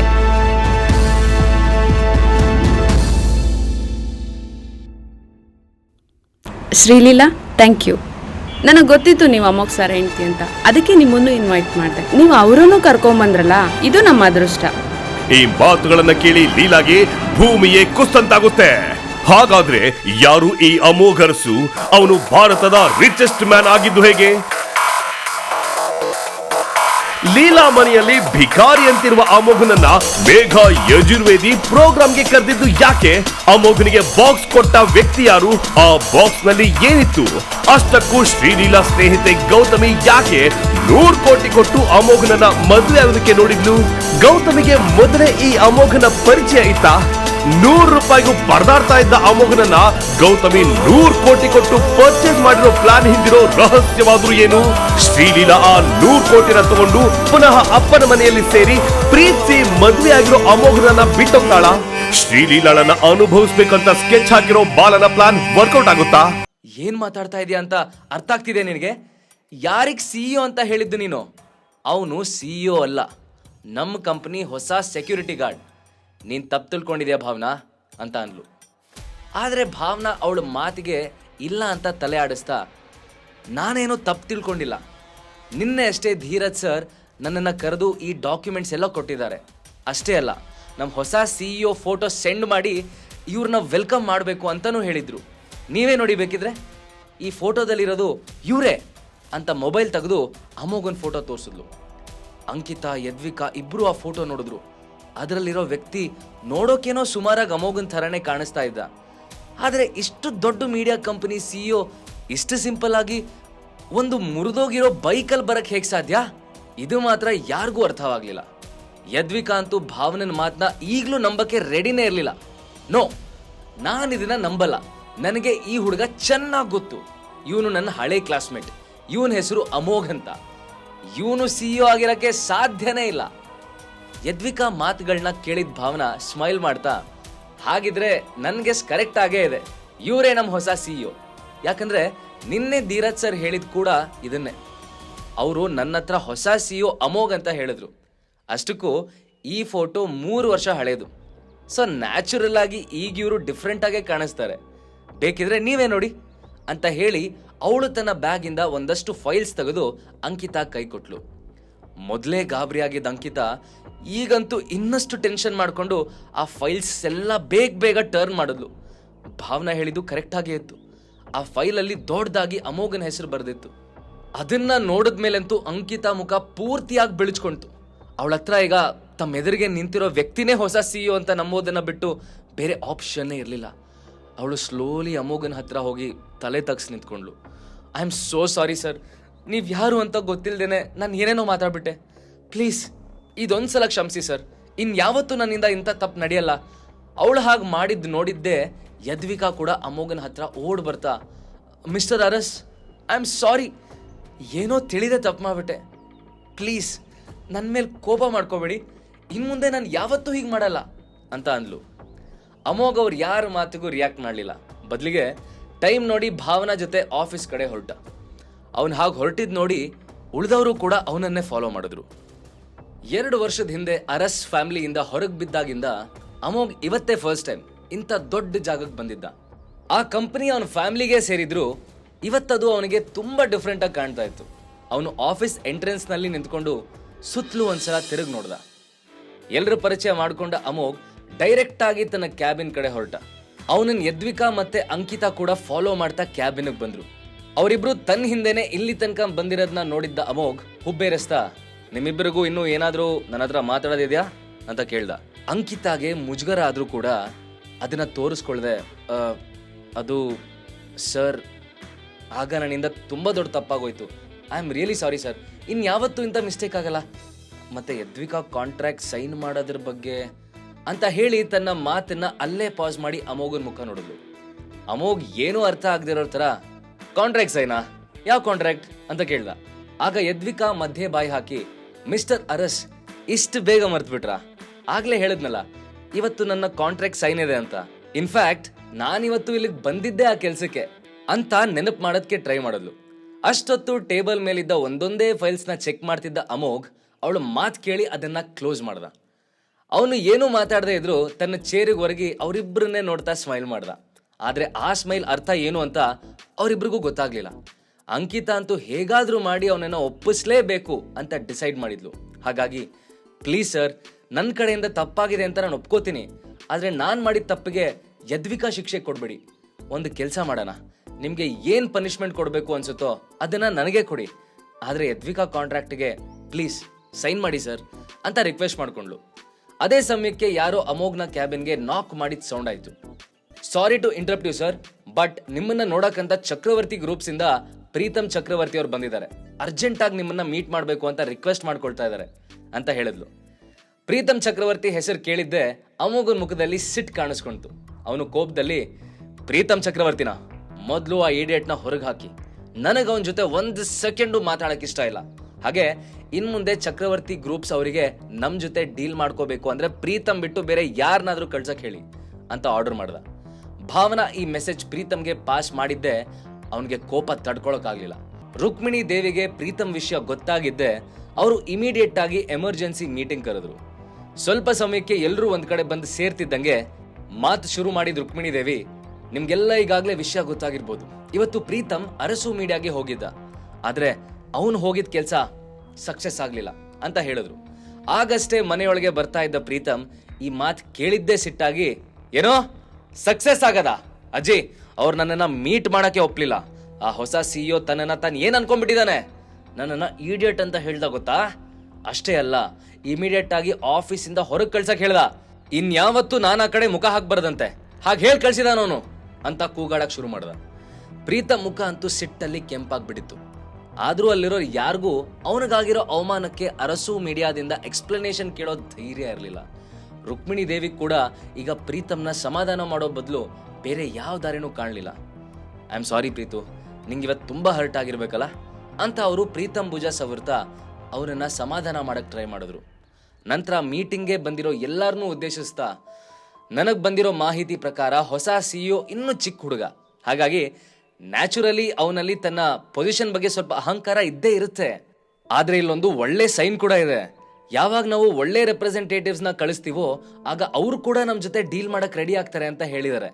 ಹಾಗಾಗಿ ನಾನ್ ನಿಮ್ಮ ಹತ್ರ ಕೇಳ್ತಾ ಇದ್ದೀನಿ, ಈ ಕೆಲಸ ಮಾಡೋದಕ್ಕೆ ನಿಮ್ಮಲ್ಲಿ ಯಾರು ಸೂಟೇಬಲ್ ಅನ್ಸುತ್ತೆ ಅಂತ ನೀವೇ ಹೇಳ್ಬೇಕು ಅಂತ ಹೇಳ್ತಾ ಎಲ್ರೂ ನೋಡಿದ್ರು. ಲಾಸ್ಟ್ ಟೈಮ್ ಇದೇ ರೀತಿ ರುಕ್ಮಿಣಿ ದೇವಿ ಅವರು ಪ್ರಶ್ನೆ ಮಾಡಿದಾಗ ಎಲ್ಲರೂ ಈ ಕೆಲಸಕ್ಕೆ ಮುಂದೆ ಬಂದಿದ್ರು. ಆದ್ರೆ ಈ ಸಲ ಪ್ರೀತಮ್ಗಾದ ಗತಿ ನೋಡಿ ಬೇರೆ ಯಾರಿಗೂ ಮುಂದೆ ಬರಕ್ ಧೈರ್ಯನೇ ಬರಲಿಲ್ಲ. ಅವರೆಲ್ಲ ಟೆನ್ಷನ್ ಅಲ್ಲಿ ಒಬ್ರು ಮುಖ ಇನ್ನೊಬ್ರು ನೋಡ್ತಾ ಕೂತ್ಕೊಂಡ್ರು. ಆದ್ರೆ ಅಷ್ಟರಲ್ಲಿ ಏನೋ ಯೋಚನೆ ಮಾಡಿದ ಪ್ರೀತಮ್ ಎದ್ದು ನಿಂತ್ಕೊಂಡು, ಅಜ್ಜಿ, ಈ ಕೆಲ್ಸಕ್ಕೆ ಯಾರು ಸೂಟೇಬಲ್ ಅಂತ ನನಗ್ ಗೊತ್ತು. ನೀವು ಯಾವುದೇ ಟೆನ್ಷನ್ ಇಲ್ಲದೆ ಲೀಲಾನ ಡೀಲ್ ಮಾಡಕ್ ಕಳಿಸಿ, ಅವಳು ಈ ಕೆಲ್ಸದಲ್ಲಿ ಪಕ್ಕಾ ಸಕ್ಸಸ್ ಆಗ್ತಾಳೆ, ನೋಡ್ತಾ ಇರಿ ಅಂತ ಹೇಳ್ದ. ಪ್ರೀತಮ್ ಮಾತ್ ಕೇಳಿದ್ದೆ ಲೀಲಾ ಎದೆ ಧಸಕ್ಕಂತು. ಅವಳಿಗೆ ಮೊದ್ಲಿಂದಾನು ಈ ಪ್ರೀತಮ್ಗೆ ತನ್ ಕಂಡ್ರೆ ಅಷ್ಟಕ್ಕಷ್ಟೇ ಅನ್ನೋ ವಿಷಯ ಗೊತ್ತಿತ್ತು. ಆದ್ರೆ ಅವಳು ಯಾವತ್ತೂ ಇವನಿಂದ ಇಂಥ ನಡತೆ ಎಕ್ಸ್ಪೆಕ್ಟ್ ಮಾಡಿರ್ಲಿಲ್ಲ. ಈಗ ಎಲ್ಲರ ಕಣ್ಣು ತನ್ ಮೇಲೆ ಇದೆ ಅನ್ನೋದು ಗೊತ್ತಾಗಿ ಅವಳಿಗೆ ಹೇಗ್ ರಿಯಾಕ್ಟ್ ಮಾಡ್ಬೇಕು ಅಂತಾನೆ ಗೊತ್ತಾಗ್ಲಿಲ್ಲ. ಅವಳು ರುಕ್ಮಿಣಿ ದೇವಿ ಹತ್ರ ತನ್ನಿಂದ ಈ ಕೆಲಸ ಆಗಲ್ಲ ಅಂತ ಹೇಳಕ್ ಟ್ರೈ ಮಾಡಿದ್ಲು. ಆದ್ರೆ ಅವಳಿಗಾಗ್ತಿರೋ ಗಾಬರಿಗೆ ಬಾಯಿಂದ ಒಂದು ಪದನೂ ಹೊರಡ್ಲಿಲ್ಲ. ಲೀಲಾ ಹೇಗಾದ್ರೂ ಮಾಡಿ ಈ ಸಮಸ್ಯೆಯಿಂದ ಹೊರಗ್ ಬರ್ಬೇಕು ಅಂತ ಯೋಚನೆ ಮಾಡ್ತಾ ಇರುವಾಗ್ಲೇ ಪ್ರೀತಮ್ ಮತ್ತೆ ಬಾಯ್ ಹಾಕ್ದ. ಐ ನೋ ಲೀಲಾ, ನಿನಗಿದನ್ನ ಮಾಡೋದಕ್ಕೆ ಕಷ್ಟ ಅನ್ನಿಸ್ಬಹುದು, ಆದ್ರೆ ಅಜ್ಜಿ ನಿನಗೊಂದ್ ಚಾನ್ಸ್ ಕೊಡ್ಬೇಕು ಅಂತ ಅನ್ಕೊಂಡಿದ್ದಾರೆ. ನಿನ್ನ ಕಂಪನಿ ದಿವಾಳಿ ಆಗಕ್ ಬಂದಿರೋ ವಿಷಯ ನಮ್ಮೆಲ್ರಿಗೂ ಗೊತ್ತು. ಇನ್ನು ನಿನಗೆ ಅದೆಷ್ಟೋ ಕೋಟಿ ಹಣ ಬೇಕಂತ ಹೇಳ್ತಿದ್ದಲ್ಲ, ಅದನ್ನ ನಾವು ಕೊಡ್ತೀವಿ. ಅದರ ಬದಲಾಗಿ ನೀನು ಈ ಡೀಲ್ ಕ್ರ್ಯಾಕ್ ಮಾಡಬೇಕು. ಒಂದು ವೇಳೆ ನೀನೇನಾದರೂ ಇದರಲ್ಲಿ ಸಕ್ಸಸ್ ಆದರೆ ನಿನ್ನ ಕಂಪ್ನಿನ ಉಳಿಸ್ಕೊಡೋ ಜವಾಬ್ದಾರಿ ನಮ್ದು ಅಂತಂದ ಪ್ರೀತಮ್. ಹಾಗಾದ್ರೆ ಪ್ರೀತಮ್ನ ಈ ಆಫರ್ಗೆ ಲೀಲಾ ಉತ್ತರ ಏನು? ಕೊನೆಗೂ ಅವಳಿಗೆ ಅರಸು ಮೀಡಿಯಾದ ಹೊಸ ಸಿಇಒ ಯಾರು ಅಂತ ಗೊತ್ತಾಗುತ್ತಾ? ಪ್ರೀತಮ್ ಮಾತ್ ಕೇಳಿ ಲೀಲಾ ಇನ್ನೂ ಶಾಕ್ ಅಲ್ಲೇ ಇದ್ಲು. ಅವಳಿಗೆ ಈ ಪ್ರಾಬ್ಲಮ್ ಇಂದ ಹೇಗ್ ಹೊರಗೆ ಬರಬೇಕು ಅಂತಾನೆ ಅರ್ಥ ಆಗ್ತಾ ಇರಲಿಲ್ಲ. ಅದೇ ಟೈಮ್ಗೆ ರುಕ್ಮಿಣಿ ದೇವಿ ಹತ್ರ ಹೋದ ಪ್ರೀತಮ್, ನಾನ್ ಹೇಳಿದ್ದು ಕರೆಕ್ಟ್ ಇದೆಯಲ್ಲ ಅಜಯ್, ಲೀಲಾ ಆಲ್ರೆಡಿ ಒಂದು ಕಂಪ್ನಿ ನಡೆಸ್ತಾ ಇದ್ದಾಳೆ, ಅವಳ ಪಾಲಿಗೆ ಇಂಥ ಡೀಲ್ಸ್ ಹ್ಯಾಂಡಲ್ ಮಾಡಿ ಅಭ್ಯಾಸ ಇರುತ್ತೆ, ಅವಳೇ ಈ ಸಲ ಹೋಗ್ಲಿ, ನೀವೇನಂತೀರಿ? ಅವ್ರಿಗೆ ಲೀಲಾ ಮೇಲೆ ಸ್ವಲ್ಪನೂ ನಂಬಿಕೆ ಇಲ್ಲದೆ ಇದ್ರು ಪ್ರೀತಮ್ಗೋಸ್ಕರ ಒಪ್ಪಿ ತಲೆ ಆಡ್ಸೋದು. ಲೀಲಾ, ಪ್ರೀತು ಹೇಳ್ತಿರೋದು ಸರಿಯಾಗಿದೆ, ಈ ಸಲ ನೀನೇ ಅರಸು ಮೀಡಿಯಾಗೆ ಹೋಗಿ ಅವ್ರನ್ನ ಒಪ್ಸಕ್ ಟ್ರೈ ಮಾಡು. ಆದ್ರೆ ಒಂದು ಮಾತ್ರ ಸರಿಯಾಗಿ ನೆನ್ಪಿಟ್ಕೋ, ಯಾವುದೇ ಕಾರಣಕ್ಕೂ ನನ್ನ ಮರ್ಯಾದೆ ತೆಗೆಯುವಂತ ಕೆಲಸ ಮಾಡಬೇಡ. ಈ ಕೆಲಸನ ನೀನು ಮಾಡಲೇಬೇಕು. ಹೇಗ್ ಮಾಡ್ತೀಯೋ ಅದು ನಿನಗೆ ಬಿಟ್ಟಿದ್ದು. ನಿನ್ನ ಫ್ಯಾಮಿಲಿಗೀಗ ನಿನ್ನ ಅವಶ್ಯಕತೆ ಇದೆ. ಇಂಥ ಟೈಮಲ್ಲಿ ನಮ್ಮ ಕೈ ಬಿಡಬೇಕು ಅಂತ ಅನ್ಕೊಂಡಿದ್ಯಾ ಅಂತ ಹೇಳಿ ಅವಳ ಕಡೆ ತಿರುಗಿನೂ ನೋಡದೆ ಪ್ರೀತಮ್ ಜೊತೆ ಅಲ್ಲಿಂದ ಹೊರಟೋದ್ರು. ಎಲ್ರೂ ಒಬ್ಬೊಬ್ಬರಾಗಿ ಅಲ್ಲಿಂದ ಹೋಗ್ತಾ ಇದ್ರೆ ಲೀಲಾ ಮಾತ್ರ ಶಾಕ್ ಆಗಿ ಅಲ್ಲೇ ಕೂತ್ಕೊಂಡ್ರು. ಅಲ್ಲಿ ಯಾರಿಗೂ ಅವಳ ಫೀಲಿಂಗ್ಸ್ ಬಗ್ಗೆ, ಅವಳೇನು ಹೇಳಕ್ ಹೊರಟಿದ್ದಾಳೆ ಅನ್ನೋದ್ರ ಬಗ್ಗೆ ಸ್ವಲ್ಪನೂ ಕೇರ್ ಇರಲಿಲ್ಲ. ಆ ಮನೆಯಿಂದ ಹೊರಟ ಲೀಲಾ ಮನ್ಸೀಗ ಗೊಂದಲದ ಗೂಡಾಗಿತ್ತು. ಅವಳೆಷ್ಟು ಯೋಚನೆ ಮಾಡಿದ್ರು ಅರಸು ಮೀಡಿಯಾದ ಸಿಇಒನ ಒಪ್ಸೋದು ಹೇಗೆ ಅಂತ ಮಾತ್ರ ಗೊತ್ತೇ ಆಗ್ಲಿಲ್ಲ. ಸ್ವಲ್ಪ ಟೈಮಲ್ಲೇ ಭಾನು ಮನೆಗೆ ಬಂದಾಗ ಅವಳಿಗೆ ಅಲ್ಲೆಲ್ಲೂ ಅಮೋಘ್ ಕಾಣದೇ ಇರೋದು ನೋಡಿ ಆಶ್ಚರ್ಯ ಆಯ್ತು. ಹಾಗಾಗಿ ಅವಳು ಲೀಲಾ ಹತ್ರನೂ ಅದೇ ಪ್ರಶ್ನೆ ಕೇಳಿದ್ಲು. ಅದಕ್ಕೆ ಲೀಲಾ, ಏನೋ ನಂಗೆ ಗೊತ್ತಿಲ್ಲ ಕಣೆ, ನಾನು ಬೆಳಗ್ಗೆ ಆಫೀಸಿಗೆ ಹೋಗುವಾಗ ಆಲ್ರೆಡಿ ಅಮೋಘ್ ಎಲ್ಲೋ ಹೋಗಿದ್ರು, ಇನ್ನೂ ಬಂದಿಲ್ಲ ಅಂತ ಹೇಳಿದ್ಲು. ಅದನ್ನ ಕೇಳಿದ ಭಾನು ವ್ಯಂಗ್ಯವಾಗಿ ನಗ್ತಾ, ಏನೇ ಹೇಳೋಲಿಲ್ಲ, ನೀನ್ ನಿಜವಾಗ್ಲೂ ಗ್ರೇಟ್ ಕಣೆ, ನಿನ್ನ ಜಾಗದಲ್ಲಿ ಪ್ರಪಂಚದ ಬೇರೆ ಯಾವ ಹುಡುಗಿ ಇದ್ದಿದ್ರು ಇಷ್ಟೊತ್ತಿಗೆ ಡಿವೋರ್ಸ್ ತಗೊಂಡು ಯಾವುದೋ ಕಾಲ ಆಗಿರ್ತಿತ್ತು. ಇಂಥ ಕೆಲ್ಸಕ್ಕೆ ಬರೋದ್ ಗಂಡನ್ ಇಟ್ಕೊಂಡು ಅದ್ ಹೇಗ್ ಜೀವನ ಮಾಡ್ತಾ ಇದೆಯೇ? ಸ್ವಲ್ಪನಾದ್ರೂ ನಿನ್ ಬಗ್ಗೆ ಯೋಚನೆ ಮಾಡು. ನಿನಗೇನ್ ಕಡಿಮೆ ಆಗಿದೆ ಅಂತ ಈ ರೀತಿ ಆಡ್ತಾ ಇದೆಯಾ? ಮದುವೆಯಾಗಿ 2 ವರ್ಷ ಆಯ್ತು, ಇನ್ನೂ ಮಕ್ಕಳಾಗಿಲ್ಲ. ಇದ್ರ ಜೊತೆಗೆ ಈಗ ನಿನ್ನ ಕಂಪನಿಲೂ ಸಿಕ್ಕಾಪಟ್ಟೆ ಪ್ರಾಬ್ಲಮ್ಸ್ ನಡೀತಾ ಇದೆ. ಒಂದ್ ವೇಳೆ ನೀನು ಯಾವ್ದಾದ್ರೂ ರಿಚ್ ಹುಡುಗನ ಮದ್ವೆ ಆದ್ರೆ ನಿನ್ ಲೈಫ್ ಎಷ್ಟು ಚೆನ್ನಾಗಿರುತ್ತೆ ಯೋಚನೆ ಮಾಡು. ನೋಡಲಿಲ್ಲ ಬಂದ ನಿನ್ ಹೀರೋ ಅಂತ ಹೇಳಿದ್ಲು. ಅಮೋಘಂಗೆ ಅವಳ ಮಾತು ಕಿವಿಗ್ ಬಿದ್ರು ಅದನ್ನ ತಲೆಗೆ ಹಚ್ಕೊಳ್ದೆ ಲೀಲಾಗೆ ಗ್ರೀಟ್ ಮಾಡಿ ಸೋಫಾ ಮೇಲೆ ಕೂತ್ಕೊಂಡ. ಲೀಲಾ, ನಿನ್ ಕಂಪ್ನಿಗೆ ಈಗ್ಲೂ 50 ಕೋಟಿ ಬೇಕಲ್ವಾ ಅಂತ ಅಮೋಘ್ ಕೇಳ್ದ. ಅದಕ್ಕೆ ಸಿಟ್ಟಾದ ಭಾನು, ಯಾಕೆ ಅದನ್ನ ಯಾಕೆ ಪದೇ ಪದೇ ಕೇಳೋದು ನೀವು? ಅವಳು ಇನ್ನೂ 50 ಕೋಟಿ ಅರೇಂಜ್ ಮಾಡಿಲ್ಲ ಅಂತ ನಿನಗೆ ಖುಷಿ ಆಗ್ತಾ ಇದೆಯಾ, ಅಥವಾ ಎಲ್ಲಾದ್ರೂ ಅವಳು ಅರೇಂಜ್ ಮಾಡಿಬಿಟ್ರೆ ಅಂತ ಭಯ ಆಗ್ತಾ ಇದೆಯಾ ಅಂತ ಕೇಳಿದ್ಲು. ನೀನ್ ಇದನ್ನ ತಗೋ, ಇದರಲ್ಲಿ ಕರೆಕ್ಟಾಗಿ 50 ಕೋಟಿ ಇದೆ. ನಾನು ಇದನ್ನ ಮೊನ್ನೆ ಕ್ಯಾಶಲ್ಲೇ ತಗೋಬರ್ಬೇಕು ಅಂತ ಅನ್ಕೊಂಡಿದ್ದೆ, ಆದರೆ ಅಷ್ಟೊಂದು ಅಮೌಂಟ್ ಕ್ಯಾರಿ ಮಾಡೋದಕ್ಕೆ ಅಲೋ ಮಾಡಲ್ಲ ಅಂತ ಆ ಕಾರ್ಡಲ್ಲಿ ಹಾಕೊಂಡ್ಬಂದಿದ್ದೀನಿ. ಇನ್ನೂ ಎಕ್ಸ್ಟ್ರಾ ಹಣ ಬೇಕು ಅಂದ್ರೆ ಹೇಳು, ನಾನು ಹೆಲ್ಪ್ ಮಾಡ್ತೀನಿ ಅಂತ ಜೇಬಿಂದ ಒಂದು ಕಾರ್ಡ್ ತೆಗೆದು ಲೀಲಾ ಕೈ ಕೊಟ್ಟ. ಆ ಕಾರ್ಡ್ ನೋಡಿ ಅಮೋಘನ ಮಾತು ಕೇಳಿ ಲೀಲಾ ಸ್ಟನ್ ಆದ್ರೆ ಭಾನು ಜೋರಾಗಿ ನಗಕ್ ಸ್ಟಾರ್ಟ್ ಮಾಡಿದ್ಲು. ಅಲ್ಲ ಅಮೋಘ್, ಇತ್ತೀಚೆಗೆ ಪದೇ ಪದೇ ಮನೆಯಿಂದ ಮಾಯ ಆಗ್ತಿರಂತಲ್ಲ, ಏನ್ ಮಾಡ್ತಾ ಇರ್ಬೋದು ಅಂತ ಯೋಚನೆ ಮಾಡ್ತಿದ್ದೆ. ಆದ್ರೆ ಈಗ ಗೊತ್ತಾಯ್ತು ನೋಡಿ, ನೀವು ಕಾಮಿಡಿ ಕ್ಲಾಸಿಗೆ ಹೋಗ್ತಾ ಇದ್ದೀರಿ ಅಂತ. Yo by the way, nice joke. ನಿನಗಿದು ನಂಬಕ್ ಕಷ್ಟ ಆಗ್ತಿದೆ ಅಂತ ನನಗೆ ಗೊತ್ತಿಲ್ಲ, ಆದ್ರೆ ಈ ಸಲ ನಾನು ಸುಳ್ಳು ಹೇಳ್ತಾ ಇಲ್ಲ. ಬೇಕಿದ್ರೆ ನಿನ್ನ ಹತ್ರ ಇರೋ ಕಾರ್ಡ್ ರೀಡರ್ ತಗೊಂಡು ಆ ಕಾರ್ಡಲ್ಲಿ ಎಷ್ಟು ಅಮೌಂಟ್ ಇದೆ ಅಂತ ಚೆಕ್ ಮಾಡಿ ನೋಡು, ಎಲ್ಲ ಡೌಟ್ಸ್ ಕ್ಲಿಯರ್ ಆಗುತ್ತೆ ಅಂತ ಸಜೆಸ್ಟ್ ಮಾಡ್ದ. ಲೀಲಾಗೂ ಕೂಡ ಅಮೋಘ್ನ ಮಾತು ನಂಬೇಕು ಅಂತಾನೆ ಅನ್ಸಿತ್ತು. ಆದ್ರೆ 2 ವರ್ಷದಿಂದ ಅವನಿರೋ ಕಂಡೀಷನ್ ನೋಡಿ ಅವನ ಮೇಲೆ ನಂಬಿಕೆನೆ ಬರ್ತಾ ಇರಲಿಲ್ಲ. ಈಗ ಅಮೋಘ್ನ ಮಾತು ಕೇಳಿ ಅವಳಿಗೂ ಸರಿ ಅನ್ನಿಸ್ತು. ಹಾಗಾಗಿ ಅವಳು ಆ ಕಾರ್ಡ್ ತಗೊಂಡು ಸ್ಟಡಿ ರೂಮ್ ಕಡೆ ಹೋದ್ಲು. ಲೀಲಾ ತನ್ನ ಕಾರ್ಡ್ ರೀಡರ್ ಆನ್ ಮಾಡಿದ್ದೆ ಅಲ್ಲಿಗೆ ಬಂದ ಅಮೋಘ್ ಅವಳ ಕಿವಿ ಹತ್ರ ಬಾಗಿ, ಇದ್ರ ಪಾಸ್ವರ್ಡ್ ನಿನ್ ಬರ್ಡೇ ಅಂತ ಪಿಸುಗುಡ್ದ. ಅವನ್ ಹೇಳ್ದ ಹಾಗೆ ಲೀಲಾ ಪಾಸ್ವರ್ಡ್ ಎಂಟರ್ ಮಾಡಿದ್ದೆ ಸ್ಕ್ರೀನ್ ಮೇಲೆ ಕಾಣಿಸ್ತಾ ಇರೋ ನಂಬರ್ ನೋಡಿ ಶಾಕ್ ಆದ್ಲು. ಅಲ್ಲಿ ನಿಜವಾಗ್ಲೂ 50 ಕೋಟಿ ತೋರಿಸ್ತಾ ಇತ್ತು. ಲೀಲಾ ಅಷ್ಟೊಂದು ಶಾಕ್ ಆಗಿ ನಿಂತಿರೋದನ್ನ ನೋಡಿದ ಭಾನು ಏನ್ ವಿಷಯ ಅಂತ ತಾನು ಬಗ್ ನೋಡಿದ್ಲು. ಅಲ್ಲಿ 50 ಕೋಟಿ ಬ್ಯಾಲೆನ್ಸ್ ತೋರಿಸ್ತಾ ಇರೋದನ್ನ ನೋಡಿ ಅವಳ ಮುಖ ಬೆಳಚ್ಕೊಂತು. ಅದೇ ಸಮಯಕ್ಕೆ ಸರೋಜಾ ಕೂಡ ಮನೆಗೆ ಬಂದಿದ್ರಿಂದ ಇವರು 3 ಜನ ಸ್ಟಡಿ ರೂಮಲ್ಲಿ ನಿಂತ್ಕೊಂಡು ಏನು ಮಾಡ್ತಾ ಇದ್ದಾರೆ ಅಂತ ಅವ್ರಿಗೆ ಅರ್ಥ ಆಗ್ಲಿಲ್ಲ. ಹಾಗಾಗಿ ಅವರು ಏನ್ ನಡೀತಾ ಇದೆ ಇಲ್ಲಿ ಅಂತ ಕೇಳ್ತಾ ಹತ್ರ ಬಂದು ಕಾರ್ಡ್ ರೀಡರ್ ಕಡೆ ನೋಡಿದ್ರು. ಏನೋ 50 ಕೋಟಿನಾ? ಆದ್ರೆ ಒಂದು ಮಾತ್ರ ಕನ್ಫರ್ಮ್ ಮಾಡ್ತಾ ಇದ್ದೀನಿ ಲೀಲಾ, ಈ ಹಣ ಯಾವುದೇ ಕೆಟ್ಟ ಕೆಲಸ ಮಾಡಿ ಬಂದಿದ್ದಲ್ಲ. ಹಾಗಾಗಿ ನೀನು ಸ್ವಲ್ಪನೂ ಮುಜುಗರ ಪಡೆದೇ ಯೂಸ್ ಮಾಡ್ಕೊ ಅಂತ ಅಂದ. ಅಲ್ಲಿರೋರು ಯಾರಿಗೂ ಇಷ್ಟೆಲ್ಲ ಆದ್ರೂ ಅಮೋಘನ್ ಮಾತಿನ ಮೇಲೆ ನಂಬಿಕೆನೇ ಬಂದಿರಲಿಲ್ಲ. ಲೀಲಾ ಇನ್ನೂ ಏನಾದರೂ ಸೀನ್ ಕ್ರಿಯೇಟ್ ಆಗೋಕ್ಕೂ ಮುಂಚೆ ಅಮೋಘನ್ ಕೈ ಹಿಡಿದು ತನ್ನ ರೂಮಿಗೆ ಎಳ್ಕೊಂಡು ಹೋದ್ಲು. ಇಷ್ಟೊಂದು ಹಣ ಎಲ್ಲಿಂದ ಬಂತು ಅಂತ ಕೇಳಿದ್ಲು. ಅಮೋಘ್ ಲೀಲಾ ಬಿಹೇವಿಯರ್ನ ಪ್ರೀತಿಯಿಂದ ನೋಡ್ತಾ ನಿಂತಿದ್ದ. ಅವನಿಗೆ ಸ್ವಲ್ಪ ಟೈಮ್ ಅವಳು ಕ್ವೆಶನ್ಗೆ ಆನ್ಸರ್ ಮಾಡ್ಬೇಕಲ್ಲ ಅನ್ನೋ ವಿಷಯನೂ ಮರ್ತು ಹೋಗಿತ್ತು. ಇಷ್ಟೆಲ್ಲ ಆದ್ಮೇಲೂ ಕೂಡ ಲೀಲಾ ಇನ್ನೂ ತನ್ನ ಬಗ್ಗೆ ಕನ್ಸರ್ನ್ ಇದ್ದಾಳೆ ಅಂತ ನೋಡಿ ಅಮೋಘಂಗೆ ಖುಷಿ ಆಗ್ತಾ ಇತ್ತು. ಡೋಂಟ್ ವರಿ ಡಿಯರ್, ಇದು 100% ಲೀಗಲ್ ಹಣ. ಹಾಗಾಗಿ ನೀನ್ ಏನು ಚಿಂತೆ ಮಾಡದೆ ಯೂಸ್ ಮಾಡು, ಬಟ್ ಆದಷ್ಟು ಬೇಗ ಯೂಸ್ ಮಾಡಿ ನಿನ್ನ ಕಂಪ್ನಿ ಉಳಿಸ್ಕೊ, ಓಕೆ ಅಂತ ಹೇಳ್ತಾ ರೂಮಿಂದ ಹೊರಗೋದ. ಲೀಲಾಗೆ ಈ ಹಣ ಅಮೋಘನ್ ಕೈ ಎಲ್ಲಿಂದ ಬಂತು ಅಂತ ಗೊತ್ತಾಗ್ಲಿಲ್ಲ. ಆದ್ರೂ ಅವನಷ್ಟು ಕಾನ್ಫಿಡೆಂಟ್ ಆಗಿರೋದನ್ನ ನೋಡಿ ಅವನ ಮಾತನ್ನ ನಂಬಬಹುದು ಅಂತ ಅವಳಿಗನ್ನಿಸ್ತು. ಅಮೋಘ್ ರೂಮಿಂದ ಹೊರಗೆ ಬಂದಾಗ ಭಾನು ಅದಾಗ್ಲೇ ಮನೆಗೆ ಹೋಗಿದ್ಲು. ತನ್ನ ಇಮ್ಯಾಜಿನೇಷನ್ ಎಲ್ಲ ರಾಂಗ್ ಆಗಿರೋದಕ್ಕೆ ಇಲ್ಲಿಂದ ಓಡೋದ್ಲು ಅಂತ ಯೋಚನೆ ಮಾಡಿದ್ದ ಅಮೋಘ್ ಮನ್ಸಲ್ಲೇ ನಕ್ಕ. ಆದ್ರೆ ಅಮೋಘ್ ಇಷ್ಟೊಂದು ಹಣ ತಂದಿದ್ದಾನೆ ಅಂತ ಗೊತ್ತಾದಾಗಿಂದ ಅವನ ಅತ್ತೆ ಸರೋಜಾ ವರ್ಷನೇ ಬದಲಾಗ್ಬಿಟ್ಟಿತ್ತು. ಇಷ್ಟು ದಿನ ಅಮೋಘ್ನ ಕೆಟ್ಟದಾಗಿ ಟ್ರೀಟ್ ಮಾಡ್ತಾ ಇದ್ದಿದ್ದ ಸರೋಜಾ ಈಗ ಇದ್ಕಿದ್ದಂಗೆ ಅವನ ಬಗ್ಗೆ ಕೇರ್ ಮಾಡಕ್ ಶುರು ಮಾಡ್ಬಿಟ್ರು. ಇದೆಲ್ಲ ದುಡ್ಡಿನ ಮಹಿಮೆ ಅಂತ ಅನ್ಕೊಂಡ ಅಮೋಘ್ ಏನು ಮಾತಾಡದೆ ಸುಮ್ಮನಾದ. ರೀಸೆಂಟ್ ಆಗಿ ಅರಸು ಮೀಡಿಯಾಗೆ ಒಬ್ಬ ಹೊಸ CEO ಬಂದಿರೋ ವಿಷಯ ಗೊತ್ತಾದಾಗಿಂದ ದೇಶದ ಪ್ರತಿಯೊಂದು ಮೀಡಿಯಾ ಕಂಪ್ನಿನೂ ಕೂಡ ಅದ್ರ ಜೊತೆ ಡೀಲ್ ಮಾಡ್ಕೊಳ್ಳೋಕೆ ಟ್ರೈ ಮಾಡ್ತಾನೆ ಇತ್ತು. ಆದ್ರೆ ಅರಸು ಮೀಡಿಯಾ ಇದ್ಯಾರಿಗೂ ಒಪ್ಪದೆ ಆಫೀಸಿಗೆ ಬಂದ ಎಲ್ರೂ ರಿಜೆಕ್ಟ್ ಮಾಡಿ ಕಳಿಸ್ತಾನೆ ಇತ್ತು. ಇಂಥ ಸಮಯದಲ್ಲಿ ಮಾರ್ಕೆಟ್ ಅಲ್ಲಿ ಈಗ ಒಂದು ಹೊಸ ನ್ಯೂಸ್ ಹರಡೋಕೆ ಶುರುವಾಯಿತು. ಅದೇ ಅರಸು ಮೀಡಿಯಾ ಚಕ್ರವರ್ತಿ ಗ್ರೂಪ್ಸ್ ಜೊತೆ ಮಾಡ್ಕೊಂಡಿರೋ ಡೀಲ್. ಎಂತೆಂತ ದೊಡ್ಡ ಕಂಪ್ನಿನೇ ಅರಸು ಮೀಡಿಯಾ ರಿಜೆಕ್ಟ್ ಮಾಡಿರುವಾಗ ಅದು ಚಕ್ರವರ್ತಿ ಗ್ರೂಪ್ಸ್ ಅಂತ ಪುಟ್ಟ ಕಂಪ್ನಿ ಜೊತೆ ಕೆಲಸ ಮಾಡೋದಕ್ಕೆ ಹೇಗ್ ಒಪ್ಪಿಗೆ ಕೊಡ್ತು ಅನ್ನೋದೇ ಯಾರಿಗೂ ಅರ್ಥವಾಗದೇ ಇರೋ ವಿಷಯ ಆಗಿತ್ತು. ಉಳಿದವ್ರಿಗೆ ಹೋಗ್ಲಿ, ಸ್ವತಃ ಆ ಡೀಲ್ ಕ್ರ್ಯಾಕ್ ಮಾಡ್ಕೊಂಡ್ ಬಂದಿರೋ ಲೀಲಾಗೂ ಇದು ಅರ್ಥ ಆಗಿರ್ಲಿಲ್ಲ. ಅವಳು ಮಾತಾಡಕ್ಕೆ ಅಂತ ಅರಸು ಮೀಡಿಯಾಗೆ ಹೋಗಿದ್ಲು. ಆದ್ರೆ ಅವಳಿಗಲ್ಲಿ ಅದ್ರ CEO ಮೀಟ್ ಮಾಡೋದಕ್ಕೆ ಸಾಧ್ಯ ಆಗಿರ್ಲಿಲ್ಲ. ಆದ್ರೂ ಅಲ್ಲಿ ಯಾರು ಅವಳಿಗೆ ಸ್ವಲ್ಪನೂ ಕಾಡಿಸ್ದೆ ಅವಳ ಜೊತೆ ಡೀಲ್ ಸೈನ್ ಮಾಡಿ ಕಳ್ಸಿದ್ರು. ಪ್ರೀತಮ್ ಅಂತ ಸ್ಕಿಲ್ಡ್ ವ್ಯಕ್ತಿ ಹೋದಾಗ್ಲೇ ಅವನನ್ನ ಮಾತಾಡಿಸ್ದೆ ಅವಮಾನ ಮಾಡಿ ಕಳಿಸಿದಾಗ ತನಗೆ ಮಾತ್ರ ಅದ್ ಯಾಕೆ ಇಷ್ಟೊಂದು ಈಸಿಯಾಗಿ ಕೆಲಸ ಮುಗ್ದೋಯ್ತು ಅಂತ ಲೀಲಾಗ್ ಅರ್ಥನೇ ಆಗ್ಲಿಲ್ಲ. ಏನೇ ಆದ್ರೂ ಇದೆಲ್ಲದ್ರ ಹಿಂದೆ ಫಸ್ಟ್ ಟೈಮ್ ಲೀಲಾ ಸ್ಟೇಟಸ್ ಚಕ್ರವರ್ತಿ ಫ್ಯಾಮಿಲಿಲಿ ಹೆಚ್ಚಾಗಿತ್ತು. ಮೊದಲು ಅವಳನ್ನ ಕೀಳಾಗಿ ನೋಡ್ತಿದ್ದವರು ಕೂಡ ಈಗ ತುಂಬಾ ಗೌರವದಿಂದ ಮಾತಾಡ್ಸಕ್ ಶುರು ಮಾಡಿದ್ರು.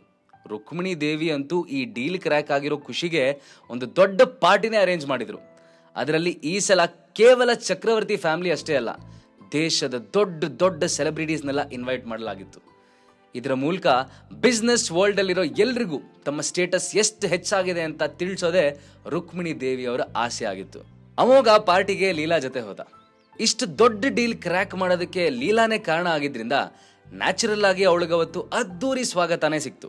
ಅವಳು ಬಂದಿರೋ ಗೆಸ್ಟ್ ಹತ್ರ ಮಾತಾಡೋದ್ರಲ್ಲಿ ಬ್ಯುಸಿ ಆಗಿದ್ರಿಂದ ಅಮೋಘ್ ಸೀಟ್ ಹುಡುಕಿ ಕುತ್ಕೊಳ್ಳಕ್ಕೆ ಅಂತ ಹೋದ. ಅವನು ಇನ್ನೇನು ಚೇರ್ ಮೇಲೆ ಕುತ್ಕೋಬೇಕು ಅನ್ನೋಷ್ಟರಲ್ಲಿ ಹಿಂದಿಂದ ಬಂದ ಪ್ರೀತಮ್ ಅವನನ್ನ ತಡಿತಾ, ಇಲ್ಲಿಂದ ಎದ್ದೇಳು, ಈ ಸೀಟಲ್ಲಿ ಬೇರೆಯವ್ರು ಕುತ್ಕೋತಾರೆ ಅಂತ ಆರ್ಡರ್ ಮಾಡ್ದ. ಅಮೋಘ್ ಅದ್ ಯಾರಿರ್ಬೋದು ಅಂತ ಹಿಂದೆ ತಿರುಗಿ ನೋಡಿದಾಗ ಅಲ್ಲೊಬ್ಳು ಬ್ಯೂಟಿಫುಲ್ ಹುಡುಗಿ ಡಾರ್ಕ್ ರೆಡ್ ಗೌನ್ ಅಲ್ಲಿ ನಿಂತ್ಕೊಂಡಿದ್ಲು. ಫಸ್ಟ್ ಅಮೋಘ್ ಅವಳನ್ನ ನೋಡಿ ಸುಮ್ಮನಾದ್ರೂ ಮತ್ತೇನೋ ನೆನಪಾಗಿ ಅವಳ ಕಡೆ ಟರ್ನ್ ಆದ. ಅವನಿಗೆ ಈ ಹುಡುಗಿನ ಎಲ್ಲೋ ನೋಡಿದೀನಲ್ಲ ಅಂತ ಅನ್ನಿಸ್ತಾ ಇತ್ತು. ಆದ್ರೆ ಅದ್ ಯಾರು ಅಂತ ಮಾತ್ರ ನೆನಪಾಗ್ಲೇ ಇಲ್ಲ. ಹಾಗಿದ್ರೆ ಯಾರು ಆ ಹುಡುಗಿ? ಅಮೋಘಂಗೂ ಆ ಹುಡುಗಿಗೂ ಏನ್ ಸಂಬಂಧ? ಆ ಹುಡುಗಿನ ನೋಡಿದ ತಕ್ಷಣ ಅಮೋಘ ಅವಳ ಮುಖ ತುಂಬಾ ಫೆಮಿಲಿಯರ್ ಅಂತ ಅನ್ಸಕ್ ಶುರುವಾಯ್ತು. ಸೊ ಅವನು ಮತ್ತೆ ಹಿಂತಿರುಗಿ ಅವಳ ಮುಖ ನೋಡ್ದ. ಅದನ್ನ ಅಬ್ಸರ್ವ್ ಮಾಡಿದ ಪ್ರೀತಮ್ ಇರಿಟೇಟ್ ಆಗಿ, ಏ ಅಮೋಘ್, ಏನ್ ನೋಡ್ತಾ ಇದೀಯ ಆಗಿಂದ? ನಾನು ಹೇಳಿದ್ ಕೇಳಿಸ್ಲಿಲ್ವಾ? ಇಲ್ಲಿಂದ ಎದ್ದೋಗಿ ಬೇರೆ ಸೀಟಲ್ಲಿ ಕುತ್ಕೋ, ಇಲ್ಲಿ ಮೇಘ ಯಜುರ್ವೇದಿ ಕೂರ್ತಾಳೆ ಅಂತ ಹೇಳ್ದ. ಅದಾಗ್ಲೇ ಅಲ್ಲಿ ಸಾಕಷ್ಟು ಜನ ಇವ್ರ ಮಾತು ಕೇಳೋಕೆ ಅಂತ ಸೇರಿದ್ರು. ಲೀಲಾ ಕೂಡ ಪ್ರೀತಮ್ ಇದೆಲ್ಲ ಬೇಕಂತಲೇ ಮಾಡ್ತಾ ಇದ್ದಾನೆ ಅಂತ ಅರ್ಥ ಮಾಡ್ಕೊಂಡಿದ್ರು. ಅವನಿಗೆ ಲೀಲಾ ಈ ಡೀಲ್ ಕ್ರ್ಯಾಕ್ ಮಾಡಿದ್ದು ಇನ್ನೂ ಸಹಿಸ್ಕೊಳಕ್ ಆಗ್ತಾ ಇರ್ಲಿಲ್ಲ. ಹಾಗಾಗಿ ಎಲ್ಲೋ ಒಂದ್ ಕಡೆ ಕೂತ್ಕೊಂಡಿದ್ ಮೇಘ್ನಾನ ಕರ್ಕೊಂಡ್ ಬಂದು ಅವಳನ್ನ ಇಲ್ಲೇ ಕೂರಿಸ್ಬೇಕು ಅಂತ ಹಠ ಮಾಡ್ತಾ ಇದ್ದ. ಆದ್ರೂ ಸುಮ್ನೆ ಸೀನ್ ಕ್ರಿಯೇಟ್ ಮಾಡಕ್ಕೆ ಇಷ್ಟವಿಲ್ಲದ ಲೀಲಾ ಅಮೋಘ್ ಹತ್ರ ಬಂದು, ಅಮೋಘ್ ಪ್ಲೀಸ್ ಸುಮ್ನೆ ರಾಧ ಅಂತ ಬೇಡ, ಎಲ್ಲರೂ ನಮ್ನೆ ನೋಡ್ತಾ ಇದಾರೆ, ಪ್ಲೇಸ್ ಚೇಂಜ್ ಮಾಡಿ ಅಂತ ರಿಕ್ವೆಸ್ಟ್ ಮಾಡಿದ್ಲು. ಲೀಲಾ ಹಾಗೆ ಹೇಳಿದ್ದೆ ಅಷ್ಟೊತ್ತು ಅಲ್ಲೇ ಕೂತ್ಕೊಂಡಿದ್ದ ಅಮೋಘ್, ಸರಿ ನೀನ್ ಹೇಳ್ದಾಗೆ ಆಗ್ಲಿ ಅಂತ ಇಮಿಡಿಯೇಟ್ ಆಗಿ ಎದ್ದು ಬೇರೆ ಕಡೆ ಕೂತ್ಕೊಂಡ. ಅಮೋಘ್ ಇನ್ನೊಂದ್ ಕಡೆ ಹೋಗಿದ್ದೆ ಮೇಘ ಆ ಪ್ಲೇಸಿಗೆ ಬಂದು ಕೂತ್ಕೊಂಡ್ಲು. ಕೂತ್ಕೋಬೇಕಾದ್ರೆ ಅವಳ ಕಣ್ಣಿಗೆ ಲೀಲಾ ಹಾಕೊಂಡ್ ಬಂದಿದ್ದ ಡ್ರೀಮ್ ಲವರ್ ನೆಕ್ಲೆಸ್ ಕಾಣಿಸ್ತು. ಮೇಘಾಗೆ ಅದನ್ನ ಲೀಲಾ ಕೂತ್ಕೆಯಲ್ಲಿ ನೋಡಿ ನಂಬಕ್ಕೆ ಆಗ್ಲಿಲ್ಲ. ಯಾಕಂದ್ರೆ ಮೇಘ ಫ್ಯಾಮಿಲಿ ತುಂಬಾ ಟೈಮಿಂದ ಜ್ಯುವೆಲರಿ ಬಿಸ್ನೆಸ್ ಮಾಡ್ತಾ ಬಂದಿತ್ತು. ಅವ್ರ ಹತ್ರ ಸಿಕ್ಕಾಪಟ್ಟೆ ಆಸ್ತಿನೂ ಇದ್ದಿದ್ರಿಂದ ದೇಶದ ಅತ್ಯಂತ ದೊಡ್ಡ ಶ್ರೀಮಂತರಲ್ಲಿ ಮೇಘ ಫ್ಯಾಮಿಲಿ ಕೂಡ ಒಂದಾಗಿತ್ತು.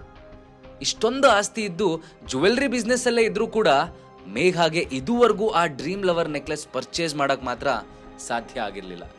ಸೊ ಅಂಥ ರೇರ್ ನೆಕ್ಲೆಸ್ ಈಗ ಲೀಲಾ ಕುತ್ತಿಗೆಯಲ್ಲಿ ನೋಡಿ ಅವಳಿಗೆ ನ್ಯಾಚುರಲ್ ಆಗಿ ಆಶ್ಚರ್ಯ ಆಯಿತು. ತುಂಬ ಟೈಮಿಂದ ಮೇಘ ಹಾಗೆ ತನ್ನನ್ನೇ ನೋಡ್ತಾ ಇರೋದನ್ನ ಲೀಲಾ ಕೂಡ ಅಬ್ಸರ್ವ್ ಮಾಡಿದ್ಲು. ಅವಳಿಗೆ ಅದರಿಂದ ಸಿಕ್ಕಾಪಟ್ಟೆ ಅನ್ಕಂಫರ್ಟಬಲ್ ಫೀಲ್ ಆಗಿತ್ತು. ಹಾಗಾಗಿ ಲೀಲಾ ಡೈರೆಕ್ಟ್ ಆಗಿ I am sorry miss Yajurvedi, ಆದರೆ ನೀವ್ಯಾಕಾಗ್ಲಿಂದ ನನ್ನನ್ನು ಹಾಗೆ ಸ್ಟೇರ್ ಮಾಡ್ತಿದ್ದೀರಾ? ನನಗೆ ನಿಜವಾಗ್ಲೂ ಗೊತ್ತಾಗ್ತಾ ಇಲ್ಲ, ನನಗೆ ಇದರಿಂದ ಅನ್ಕಂಫರ್ಟಬಲ್ ಆಗ್ತಾ ಇದೆ ಅಂತ ಹೇಳಿದ್ಲು.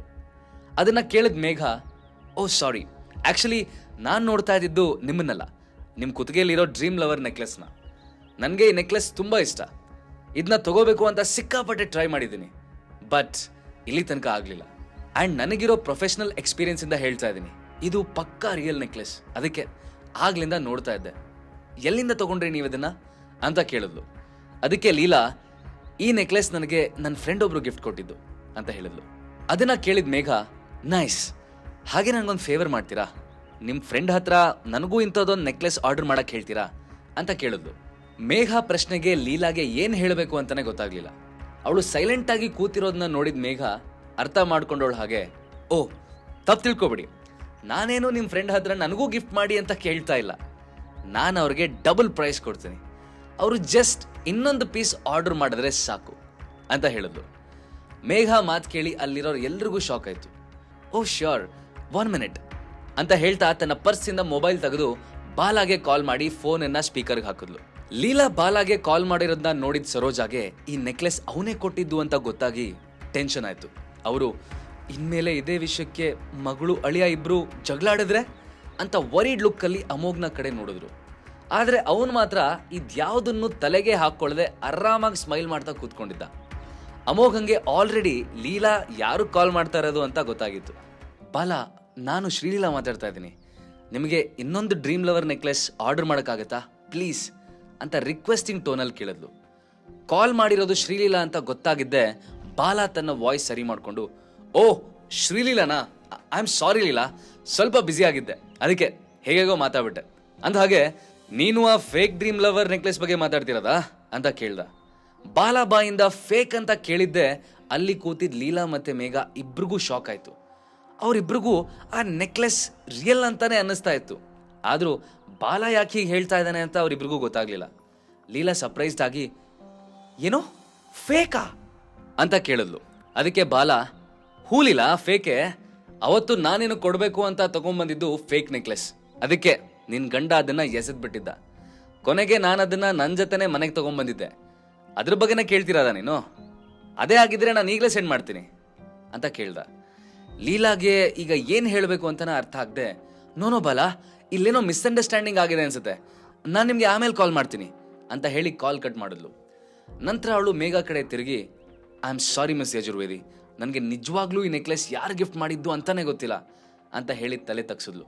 ಅದಕ್ಕೆ Megha, it's okay Leela, may be ಆ ನೆಕ್ಲೆಸ್ ತಗೊಳ್ಳೋದು ನನ್ನ ಹಣೆಯಲ್ಲೇ ಬರ್ದಿಲ್ವೇನೋ ಅಂತ ಹೇಳಿದ್ಲು. ಈಗ ಲೀಲಾಗೆ ನಿಜವಾಗ್ಲೂ ತಲೆ ಕೆಟ್ಟೋದಾಗಾಯ್ತು. ಇಷ್ಟೊಂದು ಕಾಸ್ಟ್ಲಿ ನೆಕ್ಲೆಸ್ನ ಹಾಗಾದ್ರೆ ಹೆಸರು ಹೇಳದೆ ತನಗೆ ಯಾರು ಗಿಫ್ಟ್ ಕೊಟ್ಟಿರಬಹುದು ಅಂತ ಅವಳಿಗೆ ಅರ್ಥನೇ ಆಗ್ಲಿಲ್ಲ. ಇನ್ನೊಂದ್ ಕಡೆ ಅದಾಗ್ಲೇ ಊಟ ಮುಗಿಸಿದ ಅಮೋಘ್ ಟಿಶ್ಯೂ ಪೇಪರ್ ಇಂದ ಕೈ ಒರೆಸ್ಕೊಳ್ತಾ ಆ ಕಡೆ ಈ ಕಡೆ ನೋಡ್ತಾ ಇದ್ದ. ಅವನ್ ಹಾಗೆ ನೋಡುವಾಗ ಲೀಲಾ ಪಕ್ಕದಲ್ಲೇ ಕೂತಿರೋ ಮೇಘ ಅವನ್ ಕಣ್ಣಿಗೆ ಕಾಣಿಸಿದ್ಲು. ಅಮೋಘ್ಗೆ ಸಡನ್ ಆಗಿ ತಾನೊಳ್ಳೆ ಎಲ್ಲಿ ನೋಡಿದೀನಿ ಅಂತ ನೆನಪಾಯ್ತು. ಹಿಂದಿನ ದಿನ ಅಷ್ಟೇ ಅಮೋಘ್ನ ಸೆಕ್ರೆಟರಿ ಭಾವನಾ ಅವನಿಗೊಂದು ಫೈಲ್ ಕೊಟ್ಟಿದ್ಲು.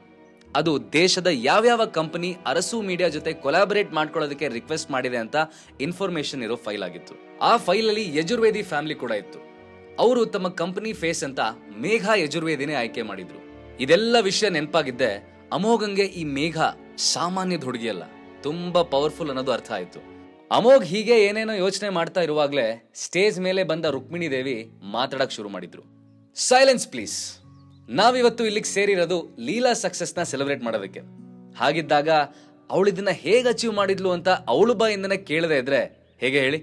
ಲೀಲಾ, ಇಲ್ಬಾಮ್ಮ, ನೀನ್ ಈ ಡೀಲ್ ಕ್ರ್ಯಾಕ್ ಮಾಡೋದಕ್ಕೆ ಏನೇನ್ ಮಾಡಿದೆ ಅಂತ ನಮ್ಮೆಲ್ಲರಿಗೂ ಹೇಳಬೇಕು ಅಂತ ಲೀಲಾನ ಸ್ಟೇಜ್ ಮೇಲೆ ಕರೆದ್ರು. ನಾನು ಮಾತಾಡಕ್ಕೆ ಅರಸು ಮೀಡಿಯಾಗೆ ಹೋದಾಗ ಅಲ್ಲಿ ಹೊಸ ಸಿಇಒ ಇರಲಿಲ್ಲ. ಅವ್ರ ಸೆಕ್ರೆಟರಿ ನನ್ನನ್ನು ಒಳಗೆ ಕರ್ಕೊಂಡು ಹೋಗಿ ಡೀಲ್ ಪೇಪರ್ಸ್ ತಂದು ಸೈನ್ ಮಾಡಕ್ ಹೇಳಿದ್ರು ಅಂತ ಹೇಳಿದ್ಲು.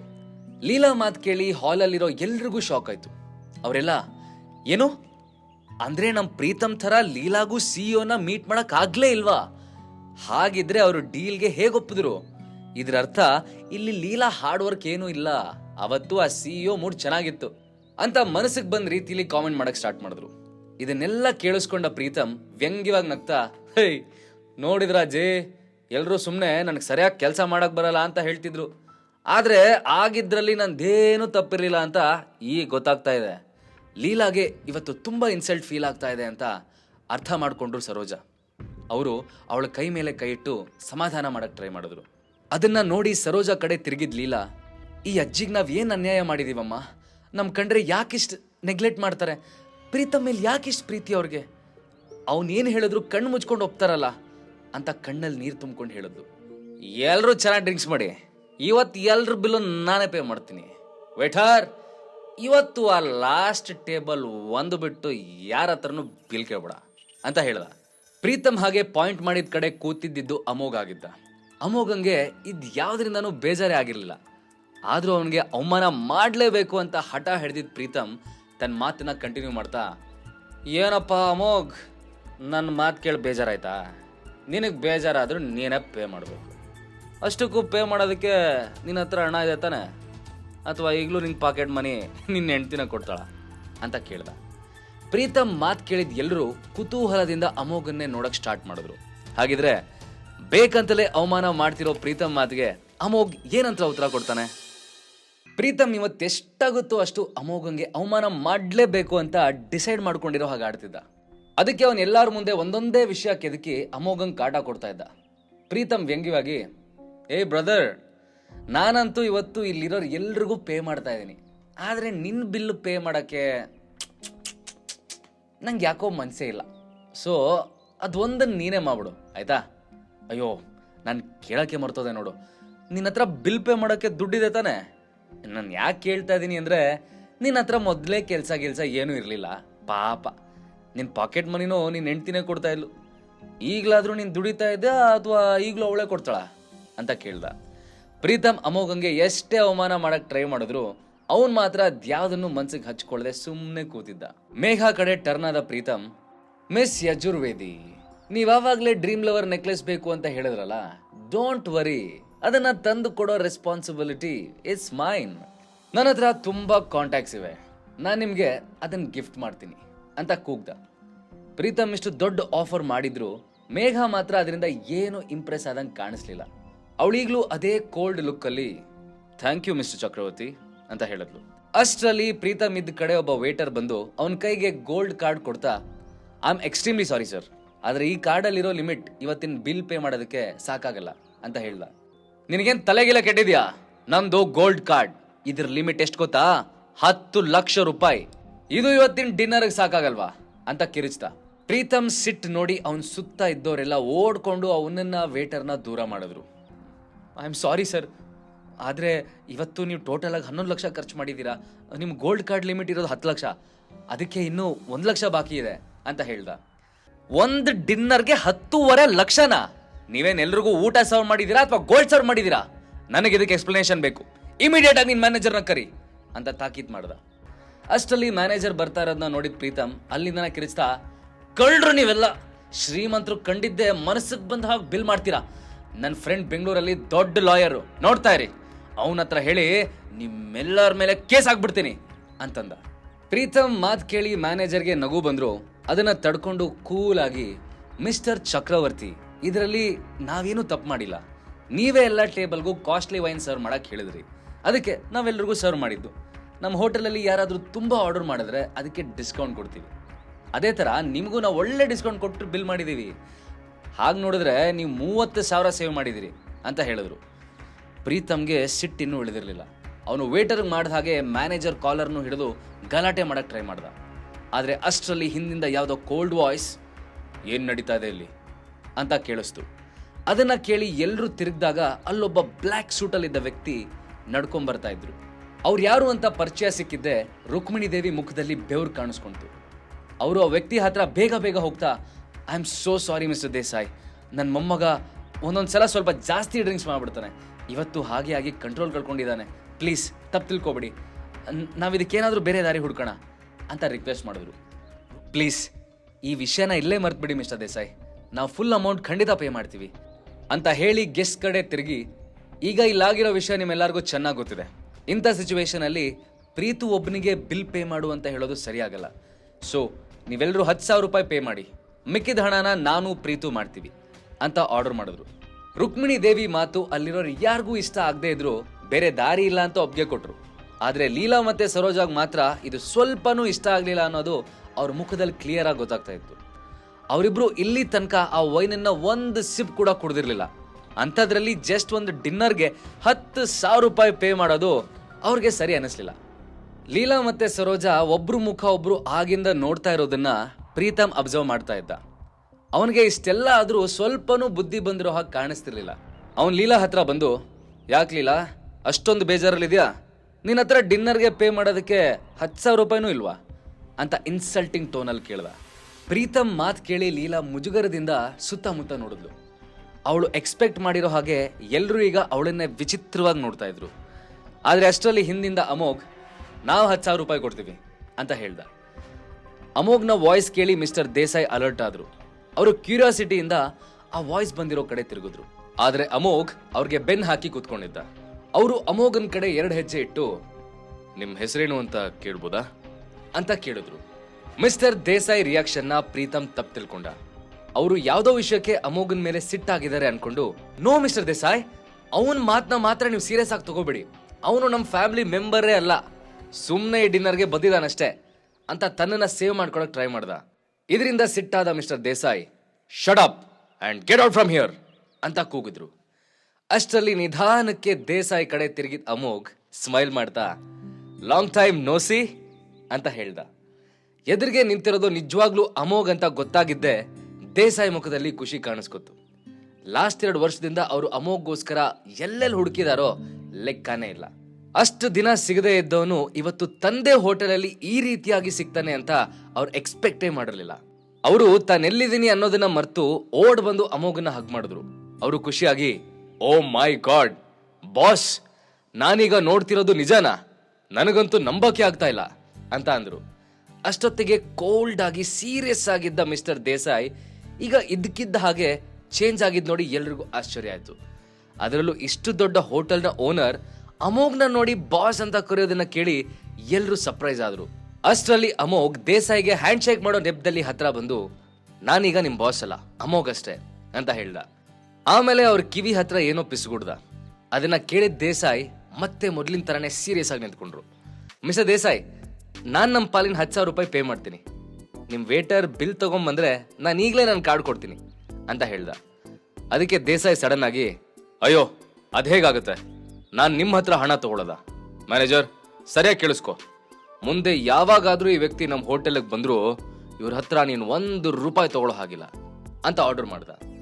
ಆದ್ರೆ ಇಮಿಡಿಯೇಟ್ ಆಗಿ ಅಮೋಘ್ನ ಎಕ್ಸ್ಪ್ರೆಷನ್ ನೋಡಿ ಅರ್ಥ ಮಾಡ್ಕೊಂಡ ದೇಸಾಯಿ ತನ್ನ ಮಾತನ್ನ ಚೇಂಜ್ ಮಾಡ್ತಾ, ಐ ಮೀನ್ ನೀವೆಷ್ಟಂದ್ರೂ ನನ್ನ ಫ್ರೆಂಡ್ ಅಲ್ವಾ, ಸೊ ನಾನು ನಿಮಗೆ 50% ಡಿಸ್ಕೌಂಟ್ ಕೊಡ್ತೀನಿ, ನೀವು ಜಸ್ಟ್ ಬಾಕಿ ಹಣನ ಪೇ ಮಾಡಿದ್ರೆ ಸಾಕು ಅಂತ ಹೇಳಿ ವೇಟರ್ ಹತ್ರ ಬಿಲ್ ತಗೊಂಡ್ ಬರಕ್ ಹೇಳ್ದ. ಹಳೆ ಫ್ರೆಂಡ್ ದೇಸಾಯಿ ಜೊತೆಗಿನ ಭೇಟಿ ಅಮೋಘನ್ ಬಾಳಲ್ಲಿ ಏನ್ ಟರ್ನ್ ತಗೊಂಡ್ ಬರುತ್ತೆ? ಇವತ್ತು ನಡೆದಿರೋ ಇನ್ಸಿಡೆಂಟ್ ಇಂದ ಲೀಲಾಗೆ ಅಮೋಘ್ನ ಮೇಲೆ ಡೌಟ್ ಬರುತ್ತಾ? ಅವಳಿಗೆ ಅಮೋಘನ್ ರಿಯಲ್ ಐಡೆಂಟಿಟಿ ಗೊತ್ತಾಗೋದು ಯಾವಾಗ? ದೇಸಾಯಿ ಅಮೋಘ್ನ ತನ್ನ ಕಾರಲ್ಲಿ ಕರ್ಕೊಂಡು ಎಲ್ಲೋ ಹೊರಟ. Amogh, by the way Desai, ನೀವು ಬೆಂಗಳೂರಿಗೆ ಯಾವಾಗ ಬಂದ್ರಿ? ಇಷ್ಟು ದೊಡ್ಡ ಹೋಟೆಲ್ ಹೇಗೆ ಅಂತ ಕೇಳ್ದ. ಆಗ ದೇಸಾಯಿ, ನಾನು ಆ ಟೈಮಲ್ಲಿ ಮುಂಬೈಯಲ್ಲಿ ತುಂಬ ಸಾಲ ಮಾಡ್ಕೊಂಡ್ಬಿಟ್ಟಿದ್ದೆ, ಹಾಗಾಗಿ ನೀವು ಅವತ್ತು ಕೊಟ್ಟ ದುಡ್ಡನ್ನು ತಗೊಂಡು ಬೆಂಗಳೂರಿಗೆ ಬಂದ್ಬಿಟ್ಟೆ. ಇಲ್ಲಿ ಒಂದು ಸಣ್ಣ ಹೋಟೆಲ್ ನಡೆಸ್ತಾ ವ್ಯಾಪಾರ ಶುರು ಮಾಡಿದವನು ಇವತ್ತು ನಿಮ್ಮೆದುರಿಗೆ ಹೀಗೆ ಕೂತಿದ್ದೀನಿ ನೋಡಿ. ಅವತ್ತು ನೀವು ಮಾಡಿದ ಸಹಾಯದಿಂದ ನಾನಿವತ್ತು ಬೆಂಗಳೂರಲ್ಲಿ ತಕ್ಕ ಮಟ್ಟಿಗೆ ಗುರುತಿಸ್ಕೊಳ್ಳೋ ಹಾಗಾಯ್ತು ಅಂತ ಹೇಳ್ತಾ ಅಮೋಘ್ನ ಹೊಗಳೋದಕ್ಕೆ ಶುರು ಮಾಡ್ದ. ದೇಸಾಯಿ ಸುಮ್ಮನೆ ಮಾತಾಡ್ತಿದ್ನೇ ಹೊರತು ಅಮೋಘ್ಗೆ ತಾನು ಎಲ್ಲಿ ಕರ್ಕೊಂಡು ಹೋಗ್ತಿದ್ದೀನಿ ಅಂತ ಹೇಳಲಿಲ್ಲ. ಅಮೋಘ್ ತಕ್ಷಣ, ಅದು ಸರಿ ದೇಸಾಯಿ, ನೀವೀಗ ನನ್ನನ್ನು ಎಲ್ಲಿ ಕರ್ಕೊಂಡು ಹೋಗ್ತಿದ್ದೀರಾ ಅಂತ ಕೇಳ್ದ. ಅದಕ್ಕೆ ದೇಸಾಯಿ, ಅದನ್ನ ಇವಾಗ ಹೇಳಲ್ಲ, ನಿಮಗೊಂದು ಸರ್ಪ್ರೈಸ್ ಇದೆ, ಬನ್ನಿ ಹೇಳ್ತೀನಿ ಅಂತ ಹೇಳ್ತಾ ಅವನನ್ನೊಂದು ದೊಡ್ಡ ಕಾಂಪ್ಲೆಕ್ಸ್ಗೆ ಕರ್ಕೊಂಡು ಹೋದ. ಕಾರಿಂದ ಇಬ್ಬರು ಒಟ್ಟಿಗೆ ಇಳಿದು ಒಳಗೆ ಹೋಗ್ತಿರುವಷ್ಟರಲ್ಲಿ ಅಲ್ಲಿನ ಮ್ಯಾನೇಜರ್ ಓಡ್ ಬಂದು ದೇಸಾಯಿ ನೋಡ್ತಾ, ವೆಲ್ಕಮ್ ಸರ್, ನೀವು ಬರ್ತೀರಿ ಅಂತ ನತಾಶಾ ಮ್ಯಾಮ್ ಆಗಲೇ ಹೇಳಿದರು. ಅವರು ನಿಮಗೋಸ್ಕರ ಒಳಗೆ ವೇಟ್ ಮಾಡ್ತಿದ್ದಾರೆ. ಅಲ್ಲಿ ತನಕ ನಾನು ನಿಮ್ಮ ಫ್ರೆಂಡ್ಗೆ ನಮ್ಮ ಕಂಪ್ನಿನ ತೋರಿಸ್ತಿರ್ತೀನಿ. ಅಂದ. ನತಾಶಾ ಹೆಸರು ಕೇಳ್ತಿದ್ದ ಹಾಗೆ ಅವನಿಗೆ ಫ್ಲ್ಯಾಶ್ ಬ್ಯಾಕ್ ನೆನಪಾಯ್ತು. ಒಂದು ಸಲ ಅರಸು ಗ್ರೂಪ್ಸ್ ಕಡೆಯಿಂದ ಮೀಟಿಂಗ್ ಅಟೆಂಡ್ ಮಾಡೋದಕ್ಕೆ ಅಂತ ಅಮೋಘ್ ಒಂದು ಹೋಟೆಲ್ಗೆ ಹೋಗಿದ್ದ. ಅಲ್ಲಿಂದ ಬರಬೇಕಾದ್ರೆ ಅವನು ಯಾವುದೋ ಯೋಚನೆಯಲ್ಲಿ ತನ್ನ ಸೂಟ್ ಕೇಸ್ನ ಅಲ್ಲೇ ಮರೆತುಬಿಟ್ಟು ಬಂದಿದ್ದ. ನತಾಶಾ ಆ ಟೈಮಲ್ಲಿ ಅದೇ ಹೋಟೆಲಲ್ಲಿ ಕೆಲಸ ಮಾಡ್ತಿದ್ಲು. ಅಮೋಘ್ ಸೂಟ್ ಕೇಸ್ ಬಿಟ್ಟು ಹೋಗಿದ್ನ ನೋಡಿ ಅವಳು ಅದನ್ನು ತಗೊಂಡು ಅವನ ಕಾರ್ ಹಿಂದೆನೇ ಓಡ್ತಾ ರಸ್ತೆವರೆಗೂ ಬಂದಿದ್ಲು. ಆಗ ರಿಯಲ್ ಮಿರರಲ್ಲಿ ನೋಡಿ ಅಮೋಘ್ ವಾಪಸ್ ಬಂದು ನತಾಶಾ ರೋಡ್ ಸೈಡಲ್ಲಿ ಇವನ್ ಸೂಟ್ ಕೇಸ್ ಹಿಡ್ಕೊಂಡು ಏದುಸಿರು ಬಿಡ್ತಾ ಇದ್ದಿದ್ದನ್ನ ನೋಡ್ದ. ಆಗ ಅವಳು ಪ್ರಾಮಾಣಿಕತೆಯಿಂದ ನಡ್ಕೊಂಡಿದ್ದು ನೋಡಿ ಅಮೋಘ್ ಫುಲ್ ಇಂಪ್ರೆಸ್ ಆಗ್ಬಿಟ್ಟಿದ್ದ. ಅವತ್ತಿಂದ ಅಮೋಘ್ ಮತ್ತೆ ನತಾಶಾ ಇಬ್ರು ಒಳ್ಳೆ ಫ್ರೆಂಡ್ಸ್ ಆಗಿದ್ರು. ಇಬ್ರು ಹೀಗೆ ಮಾತಾಡ್ತಿದ್ದಾಗ ನತಾಶಾ ತನಗೆ ಒಂದು ಫ್ಯಾಷನ್ ಪ್ರಾಡಕ್ಟ್ಸ್ನ ಕಂಪ್ನಿ ಸ್ಟಾರ್ಟ್ ಮಾಡಬೇಕು ಅನ್ನೋ ಆಸೆನ ಹೇಳಿದ್ಲು. ಅದಕ್ಕೆ ಅಮೋಘ್ 1 ಸೆಕೆಂಡ್ ಕೂಡ ಯೋಚನೆ ಮಾಡದೆ ಅವಳಿಗೆ ಆ ಟೈಮಲ್ಲಿ 10 ಲಕ್ಷ ರೂಪಾಯಿ ಕೊಟ್ಟು ಹೆಲ್ಪ್ ಮಾಡಿದ್ದ. ಅವನು ಮಾಡಿದ್ದದ್ದು ಒಂದು ಹೆಲ್ಪಿಂದ ಇವತ್ತು ನತಾಶಾ ಒಂದು ಇಂಟರ್ನ್ಯಾಷನಲ್ ಬ್ರ್ಯಾಂಡನ್ನೇ ಕ್ರಿಯೇಟ್ ಮಾಡಿ ಫ್ಯಾಷನ್ ಹಬ್ ಅನ್ನೋ ದೊಡ್ಡ ಕಂಪ್ನಿ ನಡೆಸ್ತಿದ್ಲು. ದೇಸಾಯಿ ನತಾಶಾ ಬಗ್ಗೆ ಹೇಳಿದ್ ಕೇಳಿ ಅಮೋಘ್ಗೆ ತುಂಬ ಖುಷಿ ಆಯ್ತು. ಅದರಲ್ಲೂ ಫ್ಯಾಷನ್ ಹಬ್ ಅವಳದೆ ಅಂತ ಗೊತ್ತಾಗಿ ಅವನಿಗೆ ನತಾಶಾ ಬಗ್ಗೆ ಹೆಮ್ಮೆ ಅನ್ನಿಸ್ತು. ರಿಸೆಪ್ಷನಲ್ಲಿ ನತಾಶಾ ಕಂಪ್ನಿ ಪ್ರಾಡಕ್ಟ್ಸ್ ಎಲ್ಲ ಡಿಸ್ಪ್ಲೇಗೆ ಹಾಕಿದ್ರು. ಅಮೋಘ್ ಅದನ್ನೆಲ್ಲ ನೋಡ್ತಾ ಇರಬೇಕಾದ್ರೆ ಅವನ ಹಿಂದಿಂದ ಅಮೋಘ್ ಅಂತ ಕರೆದಿದ್ದ ಸೌಂಡ್ ಆಗಿ ಹಿಂದೆ ತಿರುಗ್ದ. ಅಲ್ಲಿ ಲೀಲಾ ಫ್ರೆಂಡ್ ಭಾನು ಆಶ್ಚರ್ಯದಿಂದ ಅವನು ನೋಡ್ತಾ ನಿಂತಿದ್ಲು. ಓ ಮೈ ಗಾಡ್, ನಿಜವಾಗ್ಲೂ ಇದು ನೀನೇ? ಬಟ್ ನೀನಿಲ್ಲೇನು ಮಾಡ್ತಿದ್ಯಾ? ಇಲ್ಲಿರೋ ಪ್ರಾಡಕ್ಟ್ಸ್ನ ನೀನಂತೂ ಅಫೋರ್ಡ್ ಮಾಡೋದಕ್ಕೆ ಸಾಧ್ಯ ಇಲ್ಲ. ಮೇ ಬಿ ನೀನು ಯಾವುದಾದ್ರೂ ಜಾಬ್ ಕೇಳೋದಕ್ಕೆ ಬಂದಿದೆಯಾ ಅಲ್ವಾ ಅಂತ ಭಾನು ವ್ಯಂಗ್ಯವಾಗಿ ಹೇಳಿದ್ಲು. ಅದಕ್ಕೆ ಅಮೋಘ್, ನಾನಿಲ್ಲಿ ಏನಕ್ಕೆ ಬಂದಿದ್ದೀನಿ ಅನ್ನೋದು ನಿನಗೆ ಬೇಡದೇ ಇರೋ ವಿಷಯ. ಸೊ ನೀನು ಇದರಲ್ಲಿ ತಲೆ ಹಾಕದೇ ಇದ್ರೇ ಒಳ್ಳೇದು. ಅದು ಸರಿ, ನೀನಿಲ್ಲೇನು ಮಾಡ್ತಿದ್ಯಾ ಅಂತ ಕೇಳ್ದ. ಅದಕ್ಕೆ ಭಾನು ಹೆಮ್ಮೆಯಿಂದ, ನನ್ನ ಗಂಡ ಈ ಕಂಪ್ನಿಲೇ ಕೆಲಸ ಮಾಡೋದು. ನಿನ್ನೆ ಅಷ್ಟೇ ಅವರಿಗೆ ಮುಂಬೈ ಬ್ರಾಂಚಿಂದ ಈ ಬ್ರಾಂಚಿಗೆ ಟ್ರಾನ್ಸ್ಫರ್ ಆಗಿದೆ. ಸೊ ಅವ್ರನ್ನ ನೋಡೋದಕ್ಕಂತ ಬಂದೆ. ಭಾನು, ಯಾರದು, ಏನಾಯ್ತು ಅಂತ ಒಬ್ಬ ವ್ಯಕ್ತಿ ಕೇಳ್ದ. ಅವನನ್ನು ನೋಡಿದ ತಕ್ಷಣ ಭಾನು ಅಳೋ ಹಾಗೆ ಮುಖ ಮಾಡಿಕೊಂಡು, ರೀ ಬಂದ್ರಾ, ಒಳ್ಳೇದಾಯ್ತು ನೀವು ಬಂದಿದ್ದು. ಇಲ್ಲಿ ಇವ್ನು ಅಮೋಘ್ ಅಂತ ನನ್ನ ಬೆಸ್ಟ್ ಫ್ರೆಂಡ್ ಲೀಲಾ ಗಂಡ. ಆದರೆ ಅವಾಗಿಂದ ಅದೇನೋ ಚಾಲೆಂಜ್ ಅಂತೆಲ್ಲ ಹೇಳಿ ನನಗೆ ಹಿಂಸೆ ಕೊಡ್ತಿದ್ದಾನೆ ಅಂತ ಅಮೋಘನ್ ವಿರುದ್ಧ ಕಂಪ್ಲೇಂಟ್ ಮಾಡಿದ್ಲು. ಭಾನು ನಾಟಕ ನೋಡಿ ಅಮೋಘಂಗೆ ನಗು ಬಂತು. ಭಾನು ಮಾತು ಕೇಳಿದ್ದವಳು ಗಂಡ ಸಿಟ್ಟಲ್ಲಿ, ಏಯ್ ಯಾಕೆ, ಹೆಂಗಿದೆ ಮೈಗೆ, ಏನು ಚಾಲೆಂಜು, ಬಾ ಅದೇನು ಚಾಲೆಂಜ್ ಮಾಡ್ತೀಯೋ ನನ್ನ ಹತ್ರ ಮಾಡು ಅಂತ ಹೇಳ್ದ. ಅದಕ್ಕೆ ಅಮೋಘ್ ಜೋರಾಗಿ ನಗ್ತಾ, ಚಾಲೆಂಜ್ ಮಾಡೋ ಐಡಿಯಾ ಎಲ್ಲ ನಂದಲ್ಲ, ನಿನ್ನ ಹೆಂಡ್ತಿದೆ. ನಾನು ಅವಳಿಗೆ ನೆನಪು ಮಾಡ್ತಾ ಇದ್ದೆ ಅಷ್ಟೇ. ಅಷ್ಟಕ್ಕೂ ನನ್ನ ಹತ್ರ ಚಾಲೆಂಜ್ ಮಾಡೋ ಯೋಗ್ಯತೆ ನಿಮ್ಮಿಬ್ಬರಿಗೂ ಇಲ್ಲ ಬಿಡಿ ಅಂತ ಹೇಳ್ದ. ಅಮೋಘ್ ಮಾತು ಕೇಳಿ ಭಾನು ಗಂಡಂಗೆ ಬೆಜ್ಜಾನ್ ಕೋಪ ಬಂತು. ಅವನು ವೇಗವಾಗಿ ಬಂದು ಅಮೋಘನ್ ಕಾಲರ್ ಹಿಡ್ಕೊಂಡು ಹೊಡೆಯೋದಕ್ಕಂತ ಕೈ ಎದ್ದ. ಆದರೆ ಅಷ್ಟರಲ್ಲಿ ಅಲ್ಲಿಗೆ ಬಂದ ದೇಸಾಯಿ ಮತ್ತು ನತಾಶಾ ಇಬ್ಬರು ಈ ಸೀನ್ ನೋಡಿ ಒಟ್ಟಿಗೆ ಸ್ಟಾಪ್ ಇಟ್ ಅಂತ ಜೋರಾಗಿ ಕೂಗಿದ್ರು. ಮಿಸ್ಟರ್, ಈಗಲೇ ಆಫೀಸಿಗೆ ಹೋಗಿ ಅಲ್ಲಿ ನನ್ನ ಸೆಕ್ರೆಟ್ರಿಗೆ ನಿನ್ನ ರೆಸಿಗ್ನೇಷನ್ ಕೊಟ್ಟು ಮನೆಗೆ ಹೋಗ್ತಿರು ಅಂತ ಆರ್ಡರ್ ಮಾಡಿದ್ಲು. ನಂತರ ಅವಳು ಅವನ ರಿಯಾಕ್ಷನ್ಗೂ ವೇಟ್ ಮಾಡಿದೆ ಡೈರೆಕ್ಟಾಗಿ ಅಮೋಘ್ ಹತ್ರ ಬಂದು, ಅಮೋಘ್ ಎಷ್ಟು ವರ್ಷ ಆಗಿತ್ತು ನೀನು ನೋಡಿ, ಹೇಗಿದೆಯಾ ಅಂತ ಖುಷಿಯಿಂದ ಕೇಳಿದ್ಲು. ಅಮೋಘ್ ನತಾಶಾ ಖುಷಿಯಿಂದ ಶೇಕ್ ಹ್ಯಾಂಡ್ ಮಾಡ್ತಾ ಇಬ್ಬರು ಮಾತಾಡ್ತಾ ಅಲ್ಲಿಂದ ಹೊರಟರು. ನತಾಶಾ ಸ್ವಲ್ಪ ಎಮೋಷನಲ್ ಆಗಿ, ಇದೆಲ್ಲ ನಿನ್ನಿಂದಾನೇ ಆಗಿದ್ದು ಅಮೋಘ್, ನೀನು ಆ ಟೈಮಲ್ಲಿ ಹೆಲ್ಪ್ ಮಾಡಲಿಲ್ಲ ಅಂದಿದ್ರೆ ನಾನು ಇದು ಯಾವುದನ್ನು ಅಚೀವ್ ಮಾಡೋದಕ್ಕೆ ಆಗ್ತಿರ್ಲಿಲ್ಲ. All thanks to you. ಹಾಗೆ ನಿಂಗೊಂದು ಸರ್ಪ್ರೈಸ್ ಇದೆ, ನಾನು ನಿನಗೆ ಇನ್ನೂ ಇಬ್ಬರನ್ನ ಮೀಟ್ ಮಾಡಿಸ್ಬೇಕು ಅಂತ ಅನ್ಕೊಂಡಿದ್ದೀನಿ, ಬಾ ನನ್ನ ಜೊತೆ ಅಂತ ಅವನ ಕೈ ಹಿಡ್ಕೊಂಡು ಅಲ್ಲಿಂದ ಹೊರಗಡೆ ಹೊರಟ್ಲು. ದೇಸಾಯಿ ಮತ್ತು ನತಾಶಾ ಇಬ್ಬರು ಅಮೋಘನ್ ಕರ್ಕೊಂಡು ಒಂದು ಐಷಾರಾಮಿ ಬಾರ್ಗೆ ಬಂದಿದ್ದು. ಅವರಿಬ್ಬರು ತನ್ನನ್ನು ಅಲ್ಯಾಕೆ ಕರ್ಕೊಂಬಂದಿದ್ದಾರೆ ಅಂತ ಅಮೋಘ್ಗೆ ಅರ್ಥ ಆಗಿರಲಿಲ್ಲ. ಅವನು ಜಸ್ಟ್ ಅವ್ರನ್ನ ಫಾಲೋ ಮಾಡ್ತಾ ಹೋದ. ಅವರಿಬ್ಬರು ಬಾರಿನ ವೇಟರ್ ಹತ್ರ ಏನೋ ಹೇಳಿ ಅಮೋಘನ್ ಕರ್ಕೊಂಡು ಒಂದು ಪ್ರೈವೇಟ್ ರೂಮಿಗೆ ಹೋದರು. ಸ್ವಲ್ಪ ಹೊತ್ತಲ್ಲೇ ಯಾರೋ ಸಡನ್ನಾಗಿ ಡೋರ್ ಓಪನ್ ಮಾಡಿಕೊಂಡು ಅವರಿದ್ದ ರೂಮ್ ಒಳಗೆ ಬಂದರು. ಅಮೋಘ್ ಯಾರು ಅಂತ ತಿರುಗಿ ನೋಡಿದ ತಕ್ಷಣ, ದಿನೇಶ್, ಚೇತನ್, ನೀವುಗಳೇನೋ ಮಾಡ್ತಾ ಇದ್ದೀರಿಲಿ ಅಂತ ಕೇಳ್ತಾ ತಕ್ಷಣ ಎದ್ದು ಅವರಿಬ್ಬರನ್ನೂ ಗಟ್ಟಿಯಾಗಿ ಹಗ್ ಮಾಡ್ದ. ಅವರಿಬ್ಬರು ಅಮೋಘ್ ಅರಸು ಮ್ಯಾನ್ಷನಲ್ಲಿದ್ದಾಗ ಅವನ ಬಾಡಿ ಗಾರ್ಡ್ಸ್ ಆಗಿದ್ದವರು.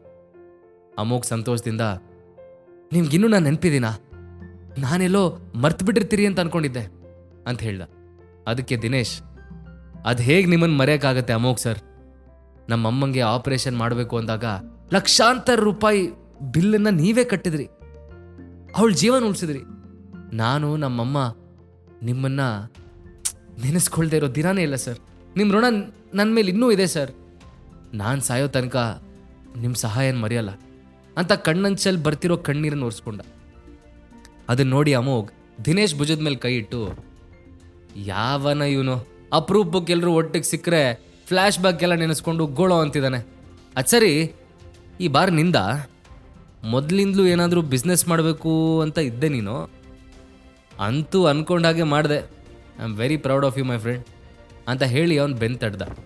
ನಂತರ ಅವನು ಚೇತು ಕಡೆ ತಿರುಗಿ, ನೀನೇನೋ ಚೇತು, ಇನ್ನೂ ಹಾಗೆ ಒಳ್ಳೆ ಕಾಲೇಜ್ ಹುಡುಗನ ಥರನೇ ಇದೆಯಾ, ಹ್ಯಾಂಡ್ಸಮ್ ಆಗಿ, ಏನು ಮಾಡ್ಕೊಂಡಿದ್ಯಾ ಅಂತ ಕೇಳ್ದ. ಅದಕ್ಕೆ ನತಾಶಾನೇ ಉತ್ತರ ಕೊಡ್ತಾ, ಇವನೀಗ ತಂದೆ ಒಂದು ಸ್ವಂತ ಬಾಡಿ ಗಾರ್ಡ್ ಕಂಪ್ನಿ ಓಪನ್ ಮಾಡಿದೆ ನಮಗ್. ಇವನ ಹತ್ರ ಈಗ ಮಾರ್ಷಲ್ ಆರ್ಟ್ಸ್ ಕಲ್ತಿರೋ ಸಿಕ್ಕಾಪಟ್ಟೆ ಎಕ್ಸ್ಪರ್ಟ್ಸ್ ಇದ್ದಾರೆ. ನಿಂಗೆ ಯಾವತ್ತಾದರೂ ಪ್ರೊಟೆಕ್ಷನ್ ಬೇಕು ಅಂದರೆ ಇವನು ಒಂದು ಫೋನ್ ಮಾಡು ಸಾಕು ಅಂತ ಹೇಳಿದ್ಲು. ಅಮೋಘ್ ಅವನನ್ನು ನೋಡ್ತಾ, ಸೂಪರ್ ಕಣೋ, ನಂಗೇನಾದರೂ ಅಗತ್ಯ ಬಿದ್ದರೆ ಫಸ್ಟು ಗೊತ್ತಲ್ಲ ಸ್ಪೀಡ್ ಡಯಲಲ್ಲಿ ನಿನಗೆ ಕಾಲ್ ಮಾಡೋದು ಅಂದ. ಅದಕ್ಕೆ ಚೇತನ್ ನಗ್ತಾ ಅವನನ್ನು ಹಗ್ ಮಾಡ್ದ. ಅವರೆಲ್ಲ ಹಾಗೆ ಮಾತಾಡ್ತಾ ಇರಬೇಕಾದ್ರೆ ಅಲ್ಲಿಂದ ಎದ್ದು ಹೊರಗೋದ ನತಾಶಾ ಬರ್ತಾ ಒಂದು ಬಾಕ್ಸ್ ಹಿಡ್ಕೊಂಬಂದ್ಲು. ಅಮೋಘ್ ಅದನ್ನು ಕ್ಯೂರಿಯಸ್ ಆಗಿ ನೋಡ್ತಾ ಇರಬೇಕಾದ್ರೆ ನತಾಶಾ ಅವನಿಗೆ ಆ ಬಾಕ್ಸ್ ಕೊಟ್ಟು, ನಾವು 4 ಜನನೂ ನಿನಗೆ ಅಂತ 1.5 ವರ್ಷದ ಹಿಂದೆನೆ ಈ ಗಿಫ್ಟ್ ತಂದಿಟ್ಟಿದ್ವಿ. ಕೊನೆಗೂ ಇವತ್ತು ನೀನು ಸಿಗ್ದೆ, ತಗೋ ಓಪನ್ ಮಾಡಿ ನೋಡು, this will surely make you happy, I promise ಅಂತ ಹೇಳಿದ್ಲು. ಆ 4 ಜನ ಸೇರಿ ಅಮೋಘ್ಗೆ ಏನು ಗಿಫ್ಟ್ ಕೊಡ್ತಿದ್ದಾರೆ? ಪ್ರೀತಮ್ ಅಮೋಘ್ ಹತ್ರ ಬಂದು ಬಿಸ್ನೆಸ್ ಡೀಲ್ ಮಾಡ್ತಾನ? ಲೀಲಾಗೆ ಅಮೋಘ್ ಆಗರ್ಭ ಶ್ರೀಮಂತ ಅಂತ ಗೊತ್ತಾಗತ್ತಾ?